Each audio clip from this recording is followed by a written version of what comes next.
Praise the lord. దేవునికి స్తోత్రములు కలుగును గాక.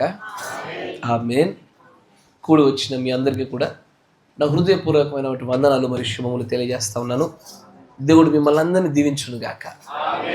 దేవుడు ఆయన యొక్క బోధింపదగిన ఆత్మను, గ్రహింపు శక్తిని కూడా మనందరికీ దయచేయును గాక. ఆమేన్. చాలా మంచిది. మరొక్కసారి ఆయన మందిరంలో ఇలాగూ కలుసుకోవడము చాలా ఆనందకరమైన విషయం. దయచేసి పిల్లల్ని కొంచెం కంట్రోల్లో చేయండి. చుట్టుపక్కల ఉన్నవారు పరిశుద్ధమైనటువంటి సన్నిధి, భయభక్తులతో ఉండవలసినటువంటి స్థలం ఇది. దయచేసి అలాగూ చేయకూడదు. నిజంగానే దేవుడు మనలను ప్రేమించుచున్నాడు గనుకే, మనలను తన పిల్లలుగా ఎంచుచున్నాడు గనుకే తన వాక్కులను వినగలిగేటువంటి ఒక ధన్యత మాకు దయచేస్తూ ఉన్నాడు. ఎందుకనగా దేవుడి గ్రంథం ఈ రోజున అందుబాటులో లేనటువంటి ప్రజలు లేరు ఈ భూమి మీద.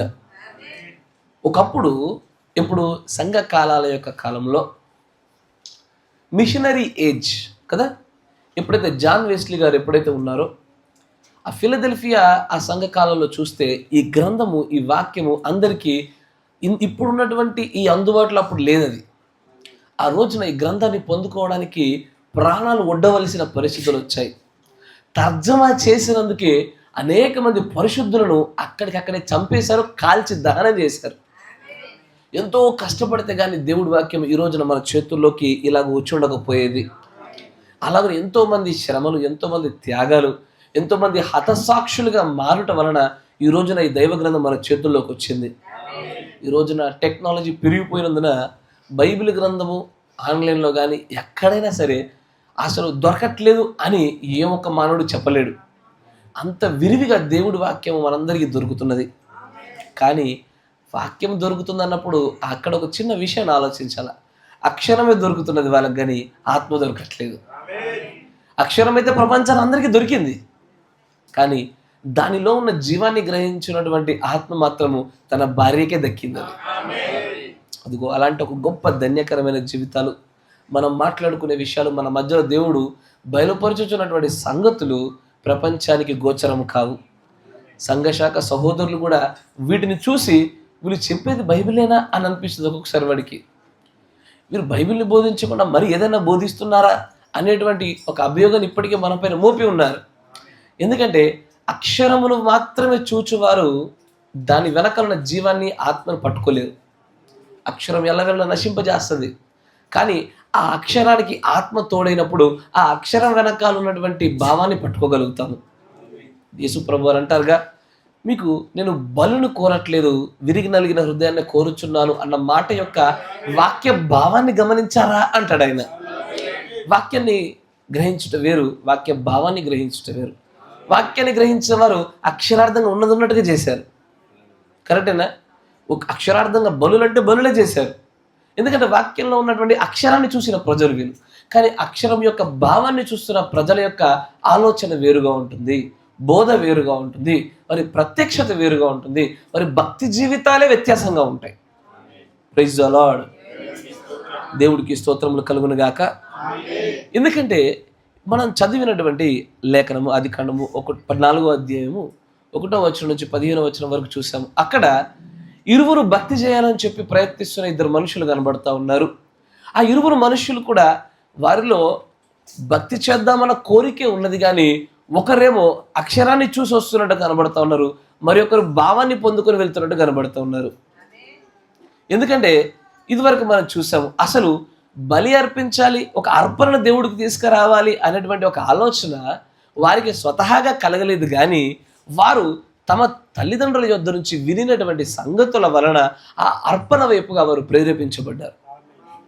ప్రేరేపించబడినప్పుడు సరే, మా నాన్నగారు నాకు చెప్పారుగా, ఆదాము అవ్వలుగా మేము ఉన్నప్పుడు, మేము పాపం చేసినప్పుడు దేవుడు మా కోసము ఒక జంతువుని నరికి దాని యొక్క చర్మాన్ని తీసి మాకు చొక్కాలుగా చేయించాడు. చేయించుటను చూసినటువంటి ఇదే మాటలు, ఇదే విషయాలు వింటూ వింటూ వస్తున్నటువంటి ఇద్దరు పిల్లలు, కయీను మరియు హేబేలు, ఏదైనా ఓకే, అర్పణ అర్పణేగా, శ్రేష్టమైంది అయితే చాలు అనుకున్న వ్యక్తి యొక్క ఆలోచన విధానం వేరు. లేదు, దేవుడు ఏది చేశాడో నేను అలాంటిదే చేస్తాను, ఆయన అడుగులోనూ ఖచ్చితంగా నేను ఆయన వెనకాలే వెంబడిస్తాను అన్నటువంటి ఆలోచనలో ముందుకు వచ్చిన వ్యక్తి హేబేలు. అందుకే తన దగ్గర ఉన్నటువంటి మందలో శ్రేష్టమైన దాన్ని బలిగా అర్పించాడు. హేబేలు అర్పించిన బలికి వ్యతిరేకంగా, అంటే వేరుగా, అన్ని విషయాల్లో వ్యత్యాసంగా ఏం చేశాడు ఆయన? తను పండించినటువంటి పంటలో కొన్ని శ్రేష్టమైన వాటిని పట్టుకొచ్చారు. జాగ్రత్త, బైబిల్ చదివేటప్పుడు ప్రత్యక్షత లేకుండా మనం చదవకూడదు. ఒక భర్త తన భార్యతో ఇలా సంభాషిస్తూ ఉన్నాడు. ఆమెకేమో నాన్ వెజ్ అంటే పెద్దగా నచ్చదు. అలా భర్త గారికి ఏమో వారానికి 4 సార్లు నాన్ వెజ్ కావాలి.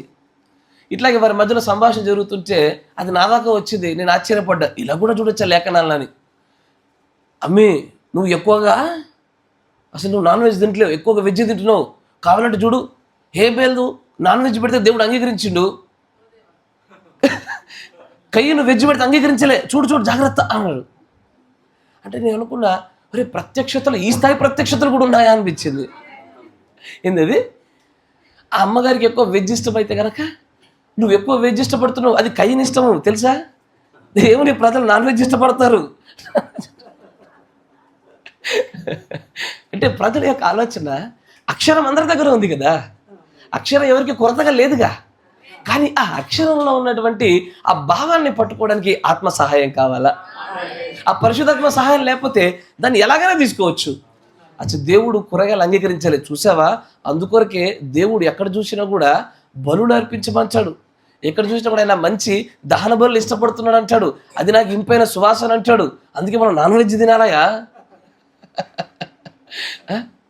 అంటే ఎందుకు? ప్రజల యొక్క ప్రత్యక్షతలు అక్షర స్థాయిలో ఉండేసరికి భిన్నమైనటువంటి బోధలు వస్తాయి. కానీ అదే దాని భావాన్ని పట్టుకోవడానికి సరిపడే ఆత్మస్థాయి రాగానే ఎన్నడూ చూడలేని లోతైన సంగతులు చూడనటువంటి కన్ను దేవుడు ఇస్తాడు. అది ప్రత్యక్షతను అనుగ్రహించి గ్రహింపు శక్తిని అనుగ్రహించి ఆత్మలోనే ఉంటుంది. అది ప్రైజ్ ద లార్డ్. కయ్యను చేసిన తప్పిదము మనకు తెలుసు. ఆయన మొట్టమొదటిగా తను చేసిన తప్పిదం ఏంటయ్యా? కూరగాయలు తీసుకురావడమా? ఏంటి తప్పిదం అది? అవిశ్వాసము. హెబ్రీ పత్రిక 11 మనం చూసినట్టుగా ఏమంటాడు ఆయన? హేబేలు కయ్యను కంటే శ్రేష్టమైన అర్పణ విశ్వాసం చేత అర్పించాడు కానీ మరి ఏది కాదు అంటాడు ఆయన. అంటే మొట్టమొదటిగా అవిశ్వాసం వలనే అతని యొక్క అర్పణ అత్యంత అల్పమైనదిగా ఎంచబడింది. ఆమేన్. Praise the Lord. ఎల్లవేళలా కూడా దేవుడు మనం ఇచ్చేటువంటి ఆ బలుల కన్నా ఆ బలి వెనకాల మన హృదయాన్ని చూస్తాడు. జాగ్రత్త గమనించాల. మనం అర్పించే బలుల కన్నా ఆ బలి వెనకాల ఉన్న హృదయాన్ని బట్టే ఆ బలి యొక్క విలువ పెరుగుతుంది. ఆ బలి యొక్క అంగీకరించేటువంటి ఆ విధానం ఏర్పడుతుంది. నేను భక్తి చేస్తూ ఉన్నాను, నేను మందిరానికి వస్తున్నాను, నేను పాటలు పాడుతున్నాను, నేను వాక్యం వింటున్నాను, నేను చక్కగా వర్తమానాలు చదువుతున్నాను, బైబిల్ చదువుతున్నాను, ఇదంతా మంచిదే, ఇది తప్పైనది కాదు. దీని వెనకాల నీ ఉద్దేశం ఏమై ఉన్నదో నీ హృదయం యొక్క ఆ తలంపులను బట్టి నువ్వు చేసే కార్యాల యొక్క విలువ ఆధారపడి ఉంది. ఆమేన్. తప్పు చేసినటువంటి ఎవరు? అవిశ్వాసం చేత అర్పణ ప్రారంభించినటువంటి కయ్యను యొక్క అర్పణ దేవుడు అంగీకరించకపోతే కోపం వచ్చింది, ముఖమంతా చిన్నబుచ్చుకున్నాడు. పొలంలో పని చేస్తుండగా తన సహోదరుడితో కాసేపు మాట్లాడిన తర్వాత వెంటనే ఏం జరిగింది? అక్కడ ఆ సహోదరుని అక్కడక్కడే చంపేసి ఎవరికి తెలియకుండా ఈ విషయం దాచిపెట్టి ఉంచాడు. నా మాట విన్నారా? ఎవరికి తెలియకుండా ఈ విషయాన్ని దాచిపెట్టి ఉంచాడు. అప్పుడు దేవుడు అడుగుతాడు, కయ్యనా నీ తమ్ముడేడి? దానికి కయ్యను అంటాడు ఏమని? ఒకసారి ఆలోచన చేయండి, జాగ్రత్తగా వినండి. నీ సహోదరుని గురించో, నీ భార్యని గురించో, ఎవరో ఒకరిని గురించి, నీ ఇంట్లో వాళ్ళని గురించి దేవుడు దిగొచ్చి, అమ్మ నీ భార్య ఏది? అయ్యా నీ తమ్ముడేడి? అయ్యా మీ చెల్లేది? అమ్మ మీ చెల్లేది? మీ తమ్ముడేడి అని అడిగితే మీరేం చెప్తారు? దేవుడు దిగొచ్చి అడిగితే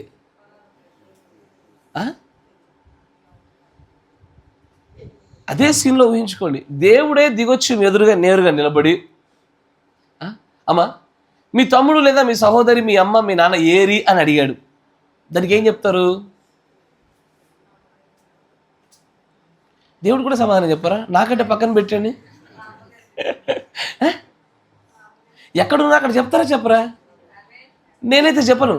నేనైతే ఫస్ట్ ఆయన ఎదురు నిలబడితే భయపడతాను. నేను దేవుడే మన ఎదురు నిలబడితే ఫస్ట్ ఆఫ్ ఆల్ మాటలు ఎట్లా వస్తాయి? గజ భయం కలుగుతుంది. ఎస్ఆర్నో? ఎందుకంటే యోహాను ఎలాగో చూశాడు, యోహాను ఎదుట మనుష్య కుమారుడు కనబడగానే చచ్చిన వాని వల్ల పడిపోయాడు. చూసావా? ఆ మహిమ ప్రభావాల ఎదుట నిలబడలేని పరిస్థితి మనది. కానీ సరే, ఒకవేళ నీకు నిలబడగలిగే శక్తి ఇచ్చినా కూడా నువ్వు ఎలా మాట్లాడతావు, ఎలా సమాధానం ఇస్తావు ఆయనకి?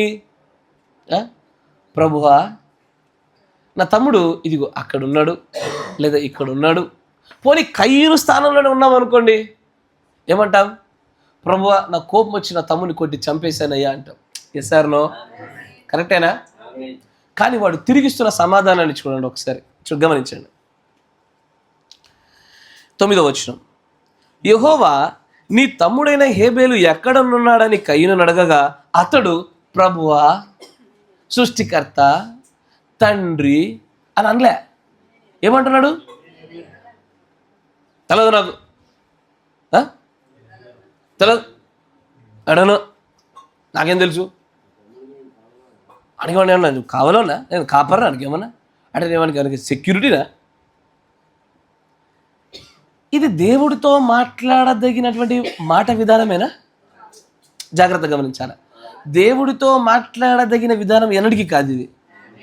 ఎస్పెషల్లీ అప్పుడే దేవుడి మహిమ ఎంత స్పష్టమైందంటే మనుషులకు నేరుగా ఆయన దిగొచ్చి మనుషులకు కనబడినటువంటి రీతిలో కూడా మనుషులు చూడగలిగే స్థాయి అది. ఆ రోజున దేవుడి స్వరమే అతను ఎదురుగా వచ్చి, నీ తమ్ముడేనా నాన్న అంటే, దేవుడితో నాకేం తెలుసు, నేను కావాలన్నా, ఇంత అగౌరవంగా మనలో యువకుడు మాట్లాడు. కరెక్టేనా? ఆమె చెప్తారు, డౌట్ అయింది మీ గురించి. వాడు ఏ ఒక్కరు కూడా మాట్లాడరు. కరెక్టేనా? కానీ ఇలాగ మాట్లాడినటువంటి వాడిని చూసి దేవుడు అంటాడు, అరే నువ్వు తప్పు చేసావురా, కాబట్టి నువ్వు తమ్ముడిని చంపేసావు కనుక నేను వెళ్ళగొడుతున్నావో అని వెళ్ళగొట్టి అప్పుడు అంటాడు, అయ్యా నేను చేసిన తప్పు పెద్దదైపోయింది, నన్ను క్షమించు, నేను ఇంకా నన్ను ఎవడన్నా కనుగొంటే నన్ను చంపేస్తాడు, నన్ను ఎవడన్నా కనుగొంటే నన్ను చంపేస్తాడేమో అన్నప్పుడు దేవుడు ఏం చేస్తాడు? అతన్ని ఎవడు చంపకుండా ఉన్నట్లుగా అతనికి ఒక గుర్తు వేశాడు, సీల్ వేశాడు. Yes or no? ఆ సీల్ దేనికి? ఎవడు కనుగొని చంపకుండా ఉండడం కొరకే. ఒకసారి ఆ సీల్ పడిందంటే అని కనుగొనడం అసాధ్యమే, అది చంపడం కూడా అసాధ్యమే. ఆ సీల్ యొక్క అర్థమే అది. కరెక్టేనా? అయితే దీనినే ఈ కాల గడియ వర్తమానికి అంటాడు, this is a seal of beast కదా. ఇది మృగం యొక్క ముద్ర. మృగం యొక్క ముద్ర ప్రారంభ దినాలు అవి. ముద్ర అనగానే మీకు అర్థం కావాలా, ముద్ర అంటే అంటే ముగింపు 1, సంపూర్తగుట 2, తర్వాత ముగింపు 1, సంపూర్తి 1, తర్వాత దాచబడుట 3. కరెక్ట్? ఎందుకంటే ముద్రలు 7 ముద్రలు మనకు అదే 6వ అధ్యాయంలో కనబడేది. తర్వాత అయ్యా ముద్ర, కొత్త టాపిక్ చెప్తున్నా నేనేమన్నా. ముద్ర అంటే 1 ముగింపు, 2 సంపూర్తి చేయబడుట, 3 దాచబడుట, 4వది ముద్ర అంటే ఒక ప్రత్యేకమైన పని కోసం మాత్రమే కేటాయించబడడాన్ని ముద్రించడం అంటారు. నా మాట వింటున్నారా? ఈ విషయాలు గమనించారు. ఎందుకంటే అయ్యా ఇవన్నీ తెలియకపోతే నేను 7 ముద్రలకు వెళ్ళినప్పుడు మీరేం గ్రహించగలుగుతారు? ముద్ర అంటేనే అది. 1 దాచబడుట, ఇంకోటి ముగించబడుట, కరెక్టేనా? సంపూర్ణతకు, 4వది ఒక ప్రత్యేకమైనటువంటి పని సూచి. సరే, యోహాను సువార్త 6వ అధ్యాయం 27వ వచనం త్వరగా తీయండి. అమ్మ మీరెవరు మాట్లాడదు ఈ మధ్యన, దెబ్బలు తింటారు, తర్వాత సైలెంట్గా ఉండండి, ముఖ్యంగా నువ్వు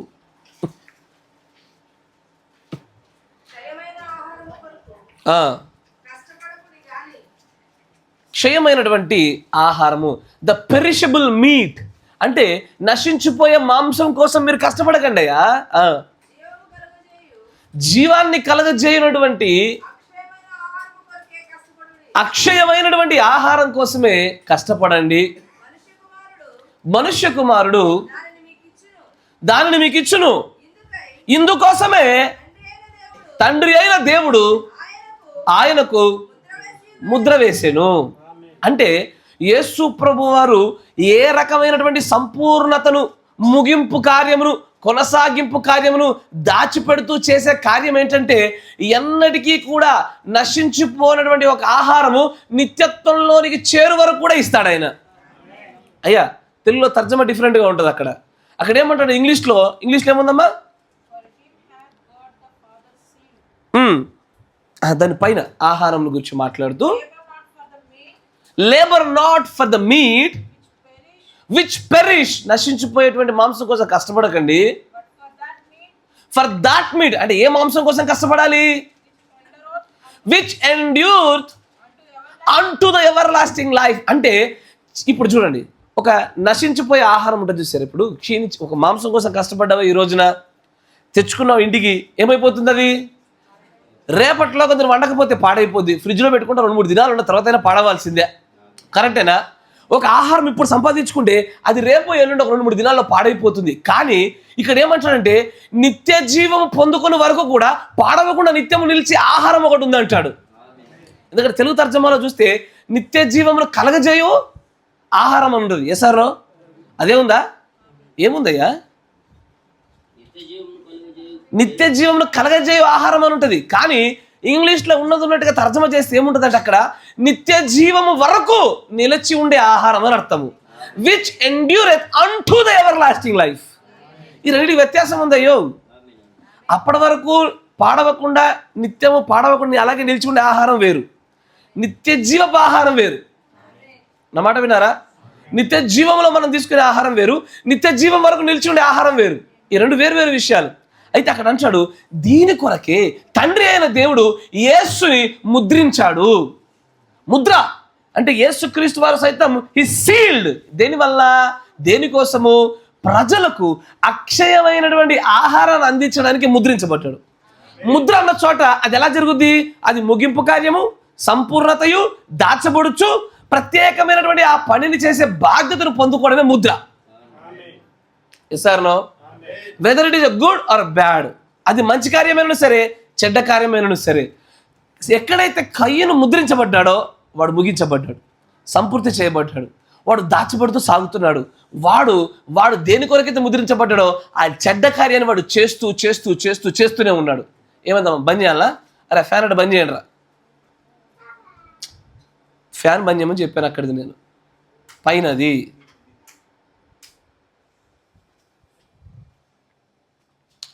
అక్కడ ముద్రించబడినటువంటి ఆ కారణం ఏదైతే ఉన్నదో దానిని ఇక జీవితాంతం కొనసాగిస్తారు, సంపూర్తి చేయబడిన కార్యంలాగా. యేసు ప్రభువు వారు ముద్రించబడ్డారు. ఆయన నిత్య జీవం అనుగ్రహించుటే ఆయన పని, అదే ఆయన బాధ్యత. కయ్యను ముద్రించబడ్డాడు. వాడు ఎలాంటి వాడు అదే కార్యాలు జీవితాంతం చేస్తాడు. వాడు నా మాట వింటున్నారా? వాడు ఎలాంటి కార్యాలు చేస్తాడో అది అలాగే కొనసాగుతుంటుంది. నేటికి వాడి సంతానము, నేటికి వాడి ఆత్మలు ఇప్పటికి సాగుతున్నాయి. ఎందుకంటే వాడికి కలిగిన ముద్ర వల్లనే. ఆమేన్. Praise the Lord. గ్రహించగలుగుతున్నారు కదా? దేవుడు మళ్ళీ దీవించును గాక. అయితే ఇప్పుడు ఒక కొటేషన్ చూసి ముందుకు సాగిపోదాం. 59-0409 ఇదివరకు చూసింది, కొంచెం వేగవంతంగా ముందుకు వెళ్ళిపోదాం.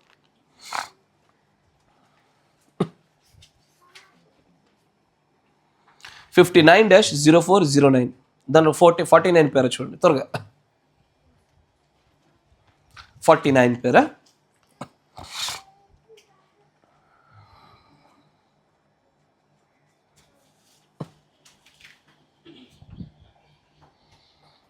$59-0409 దానిలో 49 పేర.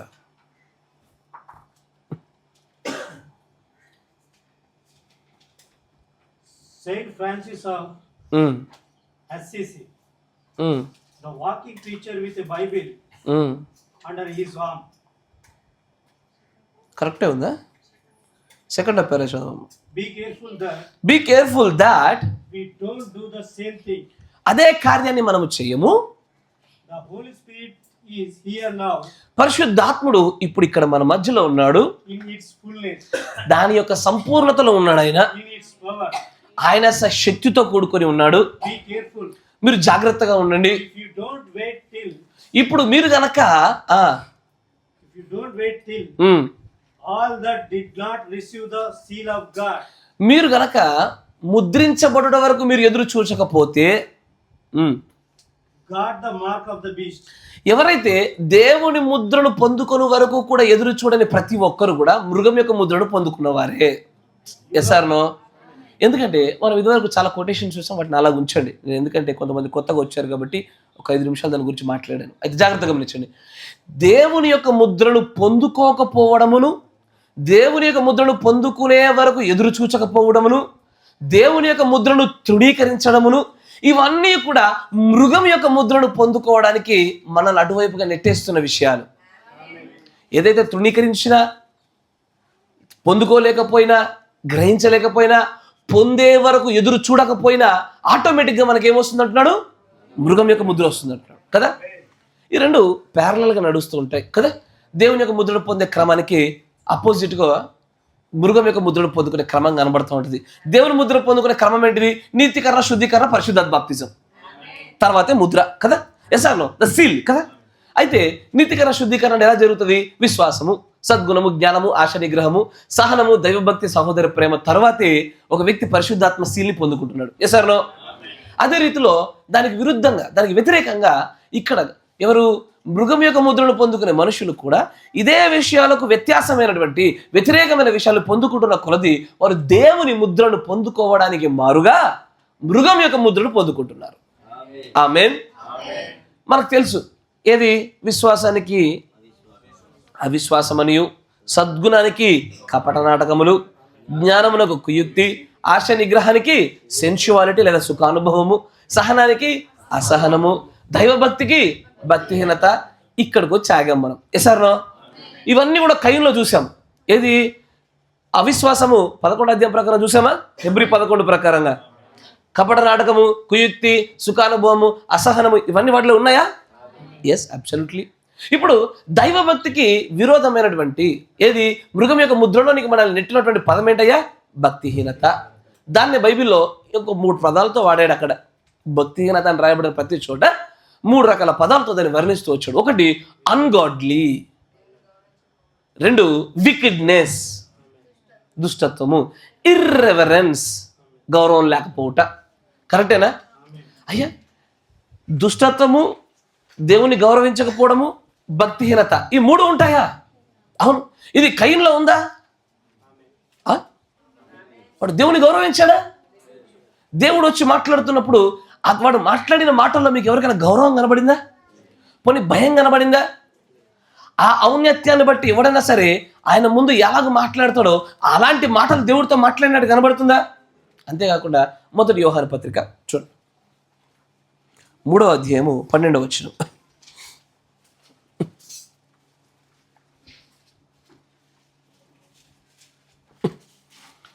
1 యోహాను పత్రిక 3వ అధ్యాయం 12వ వచనం. మనము కయ్యను వంటి వారమై ఉండరాదు. వాడు దుష్టుని సంబంధి. He is of the wicked. అసలు ఈ ఏదైతే భక్తిహీనతయు, వికెడ్నెస్, అన్గాడ్లీ, ఇర్రెవరెన్స్ అవుతుందో ఇవన్నీ కూడా సాతానగాడికి సంబంధించిన పదాలు. అతని కుమారుడుగానే కయ్యను కూడా తనలో ఇన్బిల్ట్ గానే వాడు భక్తిహీనతను, దుష్టత్వాన్ని, అగౌరవాన్ని వాడు కలిగి ఉన్నాడు ముందు నుంచే. Praise the lord. వెనకాలకు చేరి కాబట్టి ఎల్లవేళలా ఆ భక్తిహీనత జీవితాన్ని వాడు ఎప్పుడు కొనసాగిస్తూ వచ్చాడు, ఆ దుష్టత్వాన్ని కొనసాగిస్తూనే వచ్చాడు. ఎందుకంటే వాడు మొదటి నుంచే వాడు దుష్ట సంబంధి. వాడు ముద్రను పొందుకోవడం కదా. ఏ వ్యక్తి బై బర్త్ ఏ ముద్రని పొందుకోడు. పుట్టుకతో ఎవరికి ఏ ముద్ర రాదు కదా. క్రియలను బట్టే ముద్రలు వస్తూ ఉంటాయి. ముద్రించబడడానికంటే ముందు అనేకమైన కార్యాలు చోటు చేసుకుంటాయి. Yes or no?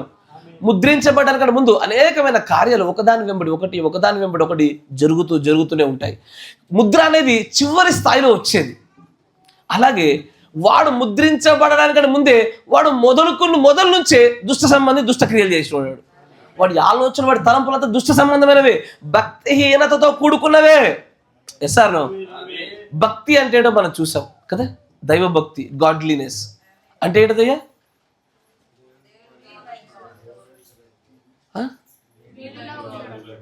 అర్థం కదా? ఎస్, దైవభక్తి అనే పదానికి అర్థం ఏంటి?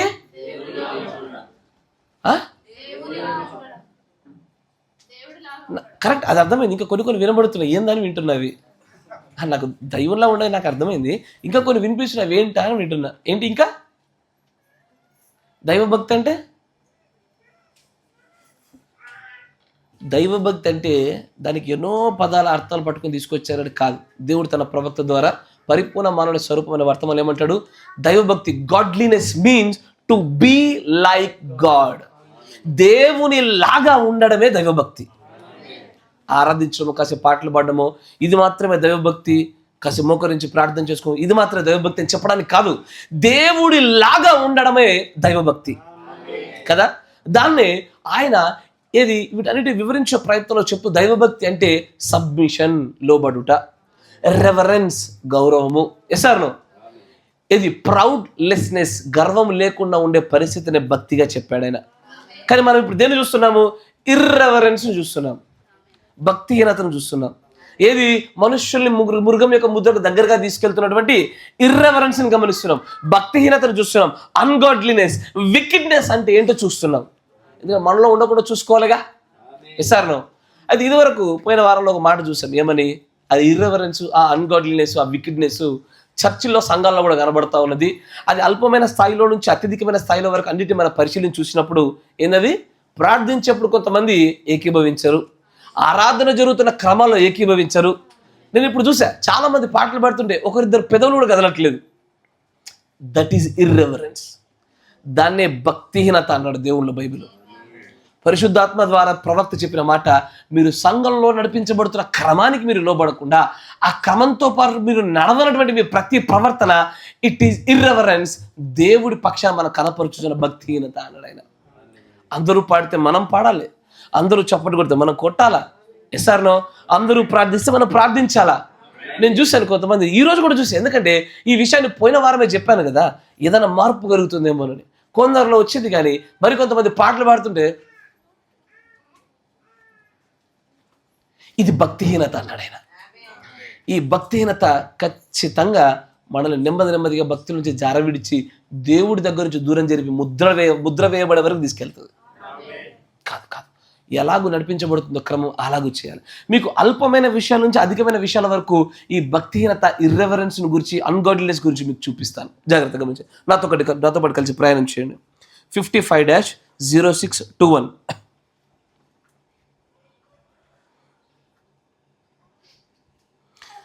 55-0621.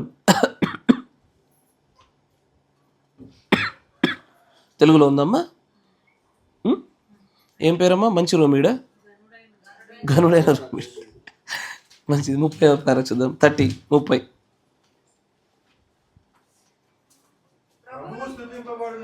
ప్రభు స్తుతింపబడును గాక. మరియు ప్రజలన్నారు, ప్రభువునకు స్తోత్రము. దేవుడు ఆరాధింపబడుటకు ప్రేమించును. God is a loves to be worshipped. ఆయన ఆరాధించబడుటను ఎంతగానో ఇష్టపడేటువంటి తండ్రి ప్రభు ఆయన. తర్వాత ఆ స్త్రీ పరిచయం లేనిది. ఆ స్త్రీ ఒక అపరిచితురాలు, పరిచయం లేనటువంటిది. అది యథార్థము. నేను నిన్ను గూర్చి ఏమీ ఎరుగను.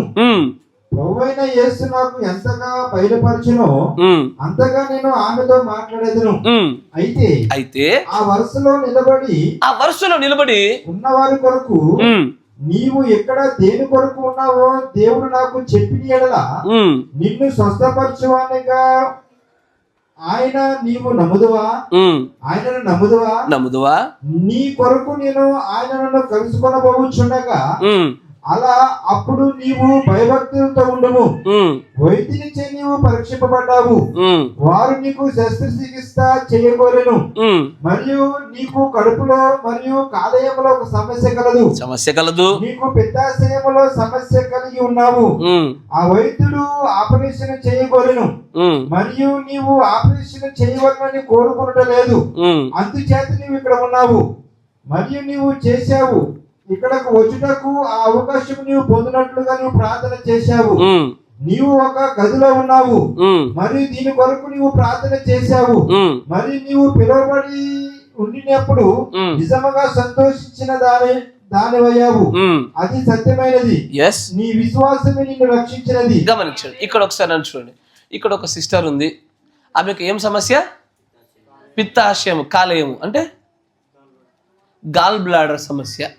ఆ సమస్యతో విపరీతంగా బాధపడుతున్నటువంటి ఆ స్త్రీ సర్జరీ చేయించుకోవాల్సిన పరిస్థితిలో ఆమె చేయించుకోవడానికి ఇష్టపడక స్వస్థత కోసం అక్కడ నిలబడి ప్రవక్త దగ్గర నిలబడినటువంటి ఆమె, ఆయన అంతరంగంలో ఎరుగుట వలన ఆమెలో ఉన్న సమస్యలని ఆయన చెప్తా ఉన్నాడు. ఒక అద్భుతమైన స్వస్థత చోటు చేసుకోవాల్సిన సమయము, దేవుని యొక్క స్వస్థత దూత దిగి రావాల్సిన సమయము, పరిశుద్ధాత్మ అభిషేకం అక్కడ జరగవలసిన సమయం. అది అద్భుతమైనటువంటి సమయము. అక్కడ ఉండవలసిన చోట ఏం జరుగుతుందో చూడండి. చదువు. ప్రభువైన యేసుక్రీస్తు నామములో దేవుడు స్తుతింపబడును గాక. ఆ సహోదరుడు అడుగుతున్నాడు, నీవు నమ్ముచున్నావా?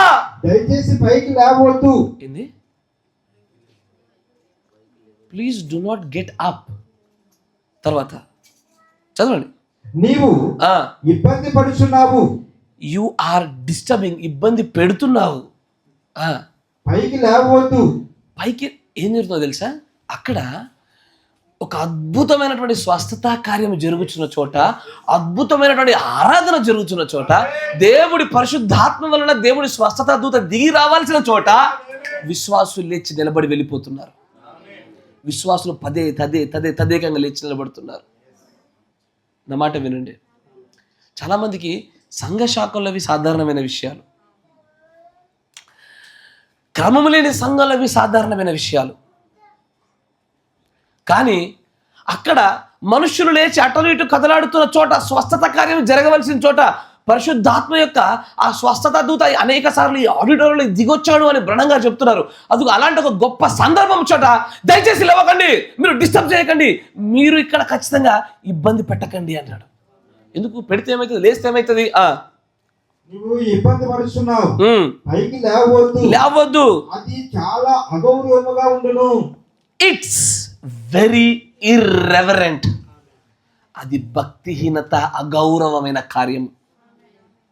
ఇది అయ్యా సంఘంలో దేవుడి ఆరాధన క్రమంలో ఒక చక్కటి క్రమాన్ని బట్టి ముందుకు సాగుతుండగా కూడా మనము లేచి అటు ఇటు తిరిగేది, you are disturbing. You are disturbed అంటే నువ్వు ఇబ్బంది పడుతున్నావని, కానీ యు ఆర్ డిస్టర్బింగ్ అంటే నువ్వు ఇబ్బంది పెడుతున్నావని. తర్జమా తప్పు తెలుగులో. నువ్వు ఇబ్బంది పెడుతున్నావు. నీవు ఇట్ ఈస్ వెరీ వెరీ ఇర్రెవరెంట్, అగౌరవపూరితమైంది. ఎవరికి అగౌరవము? కాపరికా? స్వస్థత పొందుకునే వ్యక్తులకా? దేవుడికి తెలియకుండానేనయ్యా. నన్ను నమ్మండి, ఈ మృగం యొక్క ముద్ర ఎంత దగ్గర ఉందో నేను చూపిస్తాను. తెలియకుండా కొన్ని వందల వేల మార్లు మన కార్యాలు చేసిన వ్యక్తులు. పరిశుద్ధాత్మ నడిపింపు ఎందుకు లేదు అక్కడ? ఎందుకు ఆ కార్యాలు చోటు చేసుకోవట్లేదు? మన యొక్క నడవడికలు అలాంటివి అయిపోయాయి. తర్వాత ఆయన అంటాడు, ఎంతటి అగౌరవపూరితమైన కార్యం తెలుసా? మీరు అలాగూ లేచి ఎలా పడితే అలా వెళ్ళిపోవడము. మీరు కదలాడుతున్న దేవుని ఆత్మకు, ఎందుకంటే దైవభక్తి అంటేనే సబ్మిషన్, లోబడుట, అంగీకరించుట, ఆయనకు లోబడిపోయి ఆయన ఎలాగో చెప్తే అలాగ నడవబడుట. ఒకడు పాటలు పాడుతుంటే పాడలేడు, ఒకడు వాక్యం చెప్తుంటే సరిగ్గా వినలేడు, ఒకడు చేతులు ఎత్తుతుంటే ఎత్తలేడు. వాక్యం యొక్క ప్రార్థన జరుగుతుండగా, వాక్యం బోధించుతుండగా ఎవడుకు నచ్చినట్టుగా వాడు లేచి వెళ్ళిపోతున్నాడు. ఇది నీ కంటికి చాలా సులభమైన విషయము, దేవుని యొక్క దృష్టికి ఇది అగౌరవపూరితమైన కార్యము. మీకేమైనా ఆరోగ్య కారణాలు ఉన్నాయా? అది చెల్లుబాటు అవుతుందయ్యా. ఎందుకంటే ఈ విషయాలు చెప్పాలా. కొంతమంది దైవభక్తి పేరిట ఇబ్బంది పడిపోతారు. ఒకవేళ ఆరోగ్య కారణం ఏదైనా ఉందా? పోనీకి డయాబెటీస్, షుగర్ లాంటిది ఏదైనా ఉందా? నువ్వు తరచుగా లేస్తూ ఉంటే దానికి ఒక కారణం ఉందని చెప్పవచ్చు. కానీ ప్రజలు ఊరికే నిద్ర వస్తుందని చెప్పి లేచి వెళ్ళిపోయేవాళ్ళు. ఒకరు బోధిస్తుంది మాకు అర్థం కావట్లేదు వెళ్ళిపోయేవాళ్ళు, మరొకరు మమ్మల్నే ఖండిస్తున్నాడని చెప్పి లేచి వెళ్ళిపోయేవాళ్ళు మరొకరు. జరుగుతాయి ఇవి.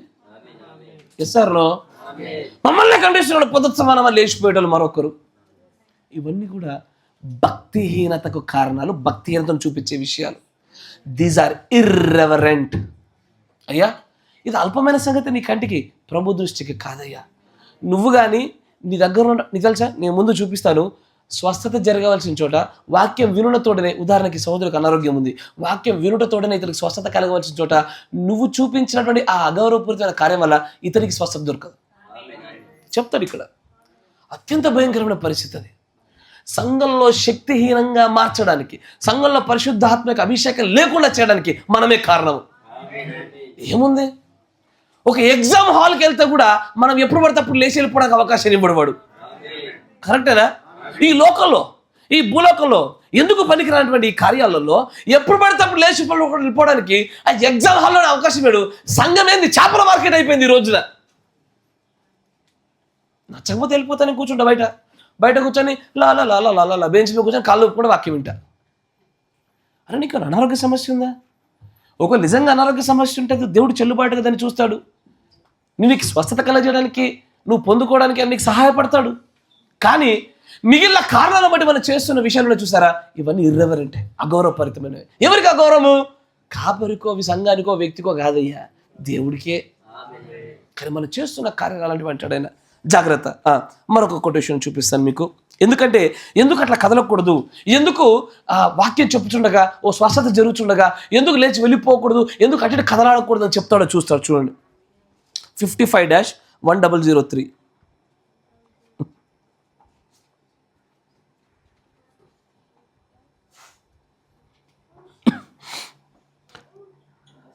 క్రియల యందు విశ్వాసము తెలుగులో ఉందమ్మా? లేదు. 93 పేర.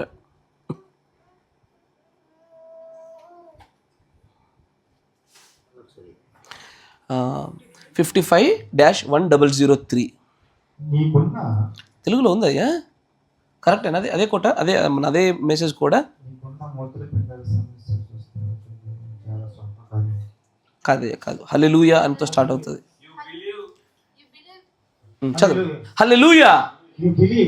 నువ్వు నమ్ముచున్నావా?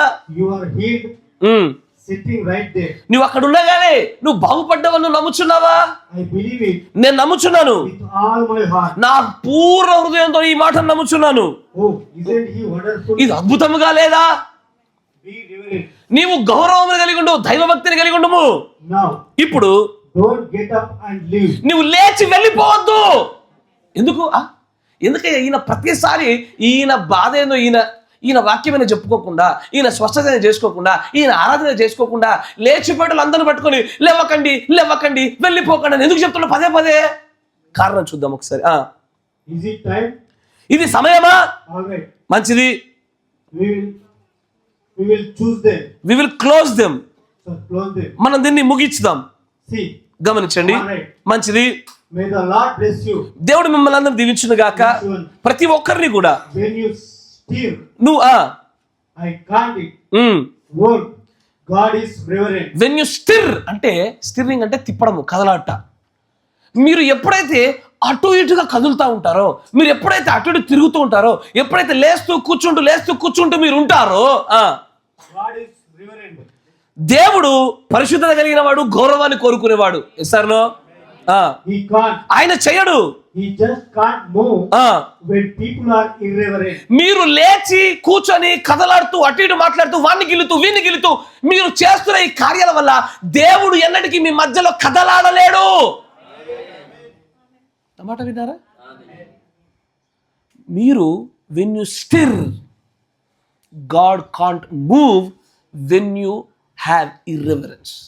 మీరు అలాంటి ఒక అగౌరవపరిచమైనటువంటి ఒక క్రియల్ని మీరు కలిగి ఉండగా మీ మధ్యలో దేవుడు ఎప్పటికీ కదలాలేడు అంటున్నాడు ఆయన.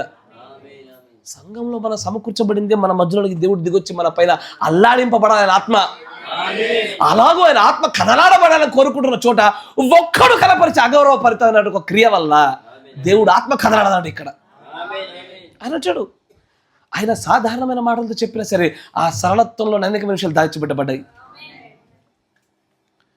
చేపల మార్కెట్లో ఇవి ఏమన్నా ఎట్టబడతాడు లేచి వెళ్ళిపోయి ఎట్టబడతాడు రావడానికి. కాలకృత్యాల కోసం కూడా అయ్యా సంఘానికి రావడానికంటే మునిపే వాటర్ తాగాలి, వాష్రూమ్కి వెళ్ళాలి, మిమ్మల్ని మీరు సిద్ధపరచుకోవాలి. ఎగ్జామ్కి వెళ్ళినప్పుడు ఏం చేస్తారు చెప్పనా? నేను ఇంతమందిని చూసిన ఎగ్జామ్కి వెళ్ళేటప్పుడు ఎక్కువ వాటర్ తాగడవాడు అమ్మ మధ్యలో యూరిన్ వస్తుందని. ఎస్ఆర్నో? ఎంతమంది జ్ఞాపకం ఉన్నది మాట? అందరికి జ్ఞాపకం ఉంటుంది. అమ్మ నేను ఎక్కువ తినా మళ్ళీ నాకు నిద్ర వస్తుంది. ఎస్ఆర్నో? మన మందిరానికి వచ్చేప్పుడు సిద్ధపాటి ఇది.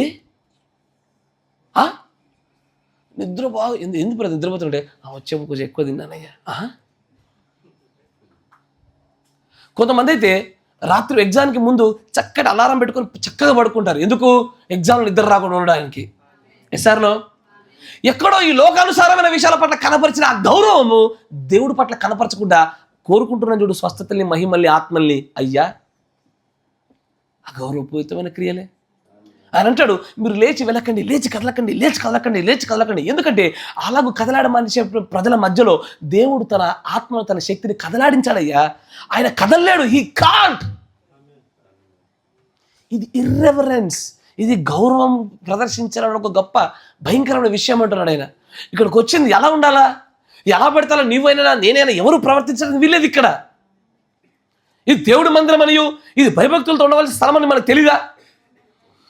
ఇక్కడికి వచ్చి నిద్రపోయే వాళ్ళు ఒకళ్ళు, మాట్లాడే వాళ్ళు ఒకళ్ళు, ఫోన్ చూసుకునే వాళ్ళు ఒకళ్ళు, పాస్టర్ గారు ఆదికాండం చూపిస్తే నిర్గమకాండం ఉండేది ఒకరు.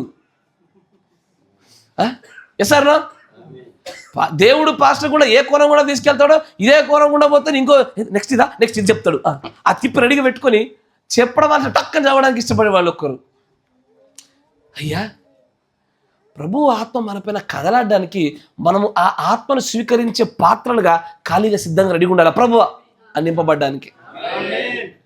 ఎలా పడతా లేచి నిలబడి వెళ్ళిపోయేటువంటి విధానంలో దేవుడు అక్కడ కదలాడు అని చెప్పి మన ప్రవక్త చెప్తా ఉంటే దాన్ని నమ్మాలిగా, మనం అందరం నమ్మాలిగా.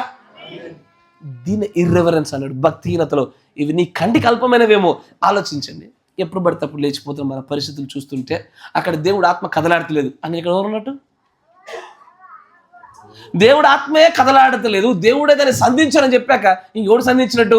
ఆ కాపరి తన మనుష్య ఆత్మ చేత సంధించినట్టు. కరెక్టేనా? టార్గెట్ వర్తమన్నారు, అంతేనా? నేను ఈ మధ్యలో ఒక సహోదరుడు చెప్పాడు, ఏంటో మెసేజ్ అంట, ఒక దిక్కు పాస్టర్ బోధిస్తూనే ఉంటాడంట, చర్చిలో వెనకాల కూర్చొని నేను కొంతమందిని చూసా, నాకే అనిపించింది చర్చిలో కూర్చొని, చర్చిలో ఉన్నా ఎక్కడా నా కళ్ళెదురుగా. ఆ సమయంలో నాకు పేర్లు పెట్టి మరి గట్టి గద్దించాలనిపించింది. మీరు బాధపడతారని చెప్పేసి బహిరంగంగా గద్దించే అర్హత, ఆ బాధ్యత కాపరికి ఇచ్చినా కూడా మీరు బాధపడతారని వాళ్ళే. సంఘంలో కూర్చొని ఫోన్లు ఎత్తి మాట్లాడుతున్నారా? సంఘంలో దేవుడు మందిరంలో ఇట్లా కూర్చొని నీ పక్కన వాక్యం వింటున్నాడని తెలియకుండానే తీసి హలో చర్చిలో ఉన్నా అదే తర్వాత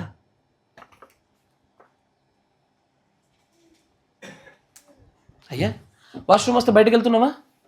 ఫోన్ వస్తే కూడా అట్లే బయటికి వెళ్ళాలా? నా మాట విన్నారా? ఏ పని ఎక్కడ చేయాలి అక్కడ చేయాలా. ఇక్కడ వాష్రూమ్కి వెళ్ళంగా ఇక్కడ దేనికోసం నియమించబడిన స్థలం ఇది, అదే చేయాలా. కానీ అనేకమైన సంఘాల్లో అరే ఇంత చిన్న చిన్న వాటికే కార్యాలు జరగవా? అయ్యో బ్రదర్ లేచి నిలబడి వెళ్ళిపోతేనే అక్కడ దేవుడు ఆత్మ కదలాడదని చెప్తున్నప్పుడు ఇక దయ్యమాత్మలే ఉంటాయి అక్కడ, ఇంకేముంటాయి అక్కడ? మనుషుల ఆత్మలు భావోద్వేగాలు తప్ప ఇవి పనిచేయవుగా. నేనేం కోరుకుంటానంటే ఆ రోజున పెంతెకోస్తు దినంపైకి దిగొచ్చిన ఆత్మకు కారణమగునటువంటి ఐక్యమైన క్రియలు ఆ సంఘంలో ఎలాగున్నాయో అవి రావాలా. అక్కడ పెంతెకోస్తాడు 120 మంది కంటే ఎక్కువ మంది అందరూ కూర్చొని ప్రార్థన చేస్తుంటే ఒక లేచి వెళ్ళిపోయి వచ్చి ఇంకొకటి వచ్చి ఒక్క నిమిషం మా బామర్ది వచ్చిండు, ఇంకోటి వచ్చి మా తలకే వచ్చింది, ఇంకో మా తోక వచ్చింది. ఇది మందిరంలో ఉండేటువంటి భక్తియా? ఇదా మన మందిరానికి ఇచ్చే ఘనత, దేవుడికి ఇచ్చే గౌరవము? ఆయన అంటాడు, నేను అనుకున్నా ఎందుకు ప్రతి మెసేజ్లో కూడా లేచి వెళ్ళిపోకండి అయ్యా, లేచి వెళ్ళిపోకండి. ఎందుకు లేచి వెళ్ళిపోతుంటే ఈ వర్తమానం చెప్పి నాకు అర్థమైంది. ఏమని? లేచి వెళ్ళిపోట, లేచి కదలాడుట వలన దేవుడు ఆత్మ అక్కడ కదలలేదు, దేవుడు క్రియ చేయలేనట్టున్నాడు. ఆయన అగౌరవమును చూపించుచున్న ప్రజల మధ్యలో ఆయన ఉండడుగా.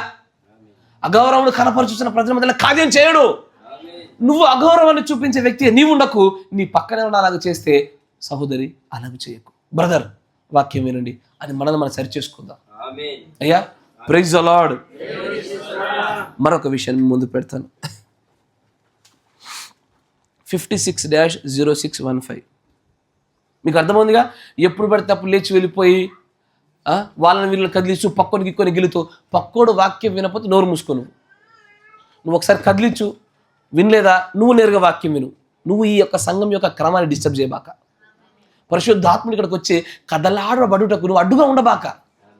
ఆమేన్. నేను పాట పాడుతున్నా, వీళ్ళు వాడతలేరు. వాళ్ళు పాడితే పాడకపోతే నీకేంది? దేవుడు తన సంఘాన్ని సరి చేసుకోవడం ఒక కాపర్ నిలబెట్టాడు, ఆయన చేస్తాడు. నేను పాడుతున్నా, ప్రతి ఒక్కరు పాడుతున్నా చెక్ చేస్తారు. నిన్నోడు చెక్ చేయమని చెప్పినాడు, నిన్నోడు కదిలించమంటున్నాడు. ఎదుటివారు సంఘానికి, గమనించండి, మన దగ్గర ఇక సంఘ పెద్దలు లేరు కనుక సంఘం యొక్క క్రమానికి పక్కన వాళ్ళు వాక్యం వినడానికి ఇబ్బందికరంగా ఉన్నారనుకో, దాన్ని సరిచేయి. పక్కడు మాట్లాడుతున్నాడు, బ్రదర్ మాట్లాడకండి అని చెప్పు. వినట్లేదు, సైలెంట్గా ఆమరపాటుకున్నాడు అనుకో, నీ మన నువ్వు విన వాక్యం. అంతేనా కదా? నిన్ను తీర్పురు ఎవరు పెట్టలే ఇక్కడ. Yes sir praise the Lord. Praise the Lord ఏకీభవించండి. అయ్యో అది ఎంతో ఇర్రెవరెన్స్, భక్తిహీనత, గౌరవం చూపించిన విషయం అది. Praise the Lord. మరొక విషయం చూద్దాం. 56-0615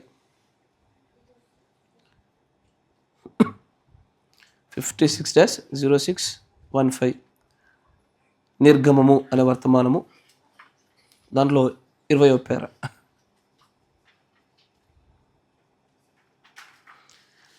ప్రస్తుతానికి చిన్న చిన్న విషయాలే, తర్వాత పెద్ద పెద్దవి వస్తాయి. కానీ మన దృష్టిలో చిన్నవి, దేవుని దృష్టిలో చాలా పెద్దవి. ఆత్మే లేనటువంటి స్థలం అవన్నీ. చూడండి.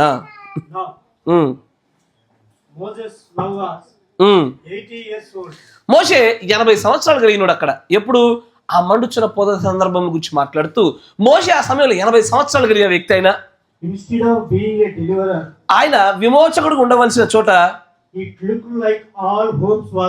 అతడిలో విశ్వాసం అంతయు కూడా కోల్పోయిన వ్యక్తిగా కనబడతా ఉన్నాడు. ఆయన sheep herder for his father in లా.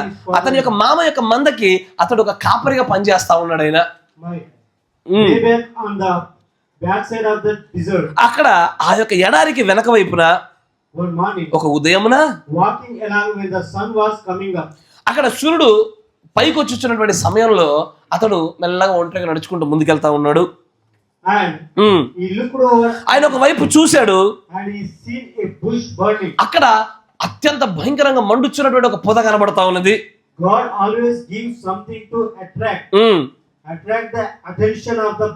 దేవుడు ఎల్లవేళలా ఒక విశ్వాసిని అతని వైపు తన చూపు పడినట్లుగా ఏదో ఒక విధంగా ఆకర్షిస్తూ ఉంటాడు. ఆయన అతను పక్కకు జరిగి దానిని ఏమాత్రం విమర్శ చేయకుండా, అది ఏమై ఉన్నది, ఇది మండుతుంది, పొద్దున్న మండుతలేదు, ఈ అగ్ని ఏంది, దీనికి గ్యాస్ వచ్చిందా, లేకపోతే దీనిపై పిడుగుపడిందా, ఎవడన్నా పెట్టాడా, ఈ అనలైజ్ లేవు. ఏంది దీన్ని ముక్కలు ముక్కలు చేసే ప్రయత్నం చేయకుండా ఉన్నట్టుగా దాంట్లో కొన్ని ఆకులు లాగే ప్రయత్నం చేయలేదు. పొదైతే మండుతుంది కానీ ఈ ఆకులు కాలిపోవట్లని చెప్పి కొన్ని ఆకులు తీసుకొని శాంపిల్ గా పెట్టుకొని ల్యాబ్కి వెళ్ళి టెస్ట్ చేద్దామని ఆలోచన లేదు ఆయనలో. ఎందుకని ఆకులు మండలేదా అని అలాంటి ఆలోచన విధానం కూడా ఆయన చూడట్లేదు దాన్ని.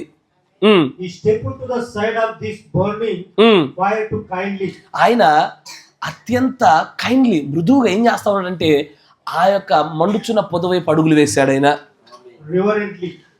గౌరవము చేత ఆ మంటను, ఆ పొదను చూసి గౌరవము చేత దాన్ని నెమ్మదిగా చేరుకున్నాడు. అయ్యా గౌరవంతో దాన్ని చేరుకున్నాడు ఆయన. దేవుడు అన్నాడు, నీ యొక్క చెప్పులు తీసివేయి మోషే.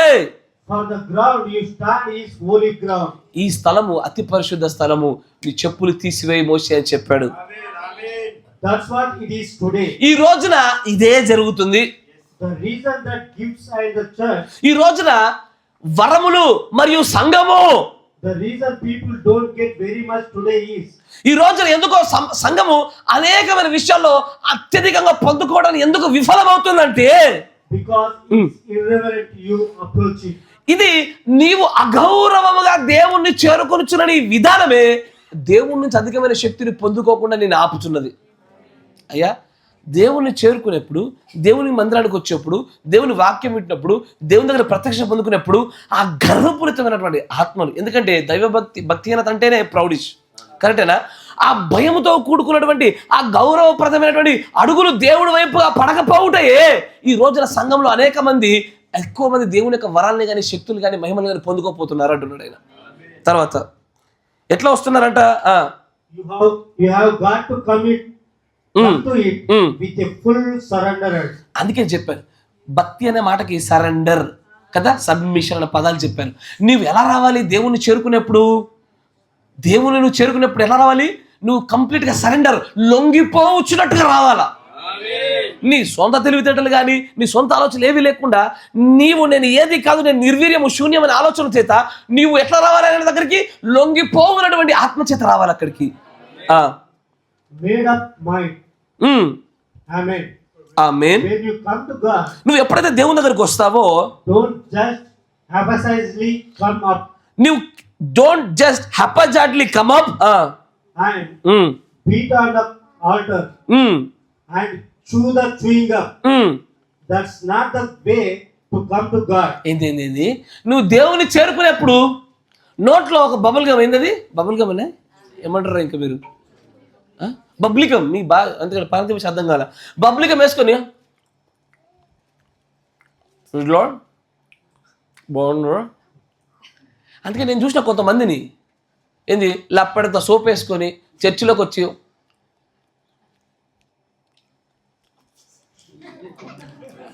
అనుకుంటూ కూర్చున్న వాళ్ళని కూడా చూసా. ఇది తినే స్థలమా? దేవుడు నువ్వు చేరుకున్నప్పుడు తినే వస్తువులతో వస్తున్నారు ఇక్కడికి. బిస్కెట్లు పట్టుకొచ్చే స్థలాలు ఇవి. ఇది తినే స్థలమా? చూయింగ్ గమ్ వేసుకొని వచ్చి దేవుని ప్రవక్త అంటాడు, ఇర్రెవరెంట్ అప్రోచ్, అగౌరవపూరితమైనటువంటి దేవుణ్ణి సమీపించే విధానం అది. మోషే లాంటి వాడు వచ్చినప్పుడే కైండ్లీ రెవరెన్స్తోని భయభక్తులతో జాగ్రత్తగా వస్తున్నాడు. చెప్పులు తీసాను కానీ చెప్పులు తీసే జాగ్రత్తగా వచ్చి ఆయన దగ్గర భయభక్తులతో నిలబడ్డాడు. ఇక్కడ ఎవడయ్యా భయభక్తులతో కూర్చొని ఉన్నది?